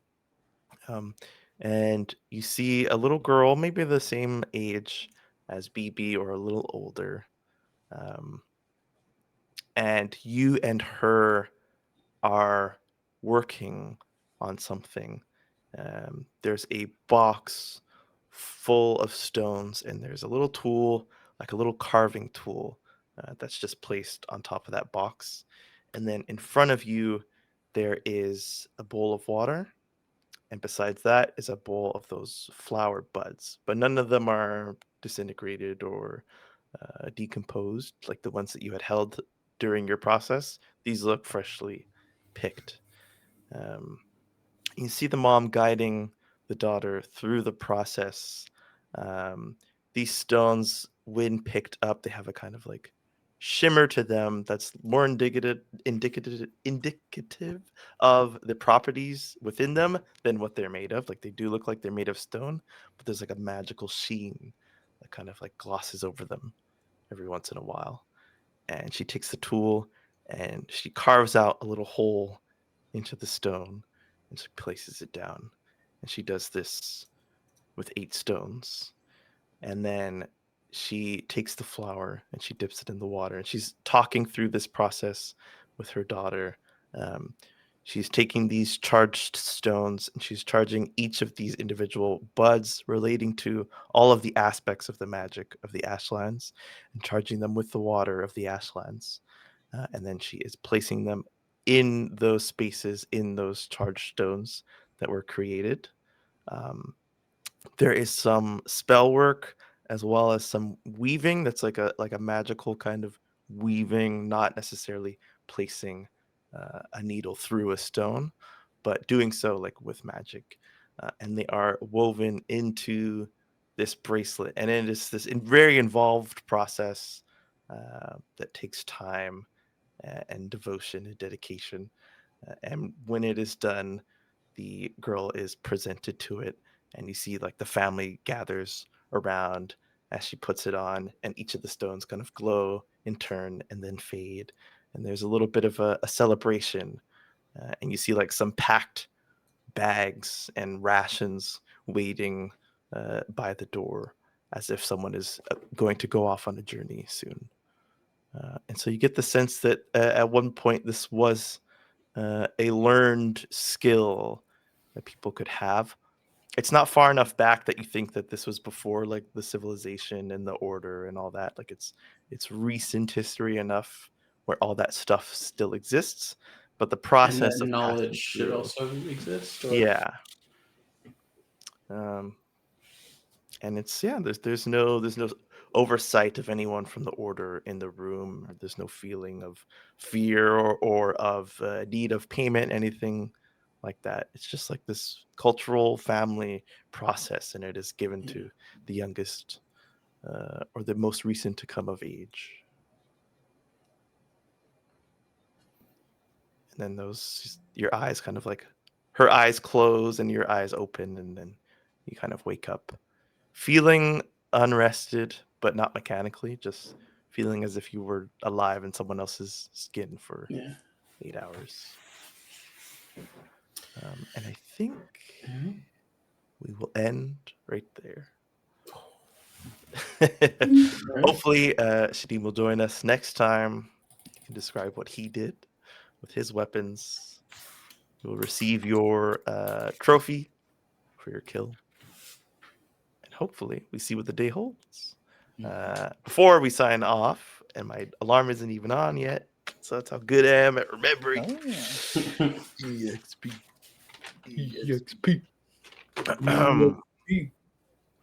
When you reach the end of a session, choose your bonds that you feel have been resolved. My man, Confirmed. These two right here. True friendship. Let's go. The power of friendship. So I guess you have to write. I mean, maybe I have to write this down. It doesn't say. You roll with bond, so you have to jot it down somewhere. Yeah, What your bond is with somebody. So you have one bond with them, so you have a +1. Yeah. So you can technically get to like unlimited plus bond. Oh. Or is there like a limit to that? we're only supposed to have so many. I think, like I had said before, like It's like because one per you're person. so new, these bonds are a little more frivolous at the beginning.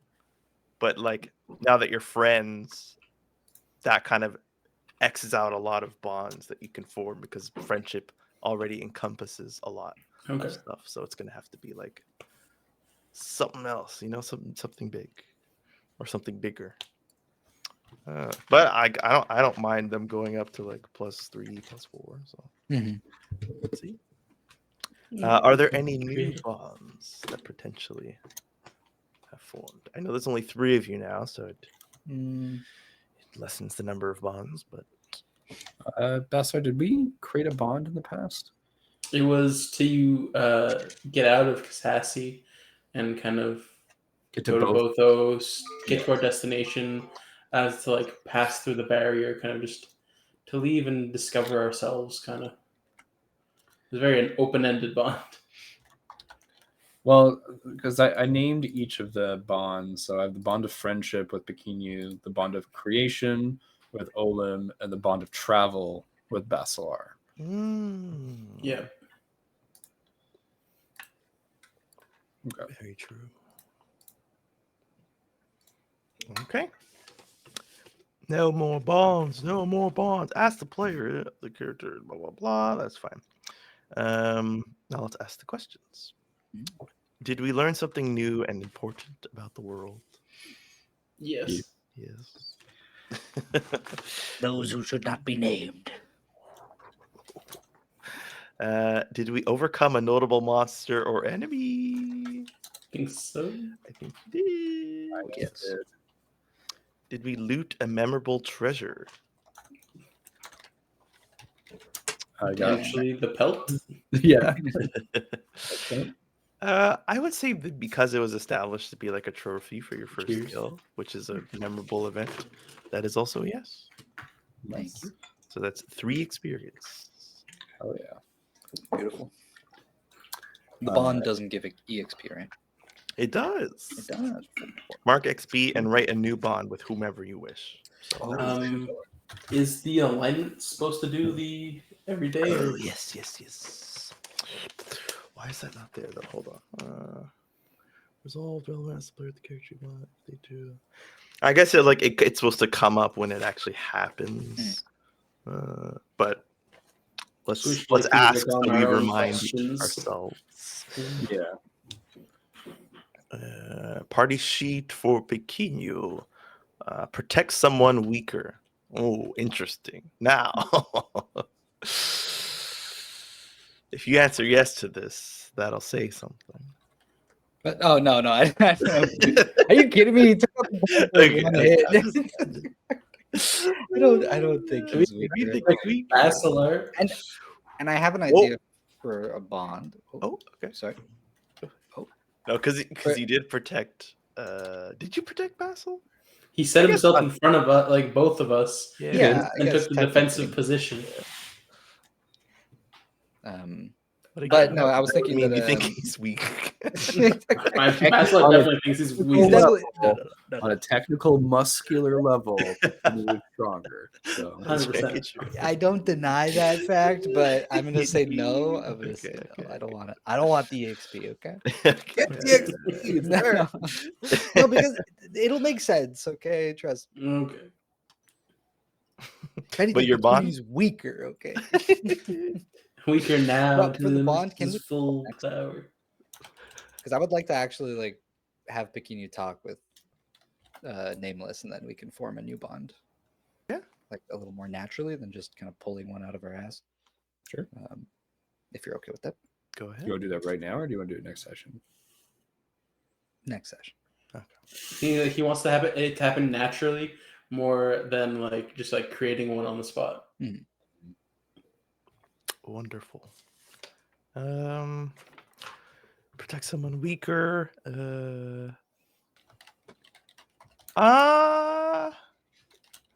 Victim gets flamed. Hold on here. Yep. Definitely. Technically, yes, but unless that's to be a sentient.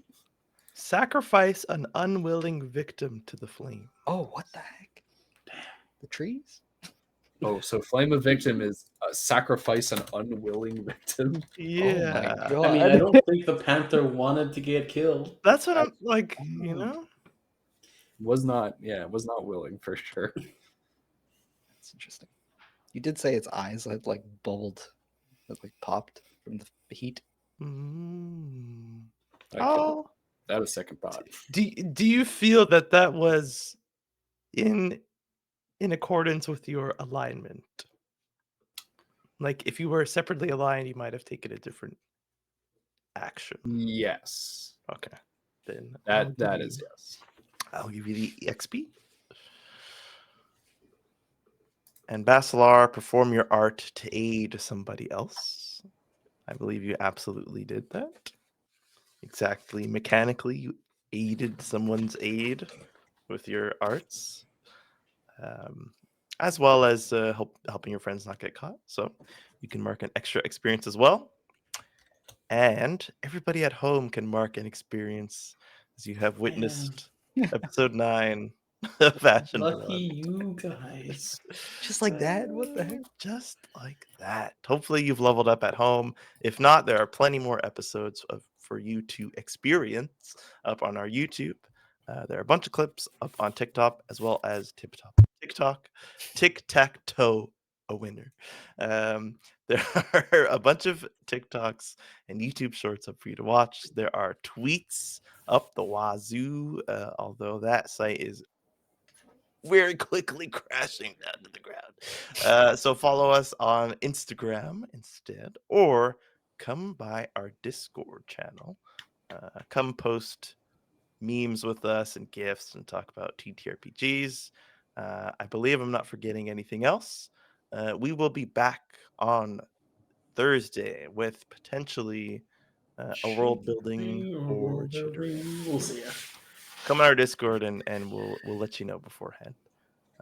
Otherwise, thank you again for watching. We are the Hexagon. We are Hexagon, and you are trash. Okay. Bye. Hey. Have a good night.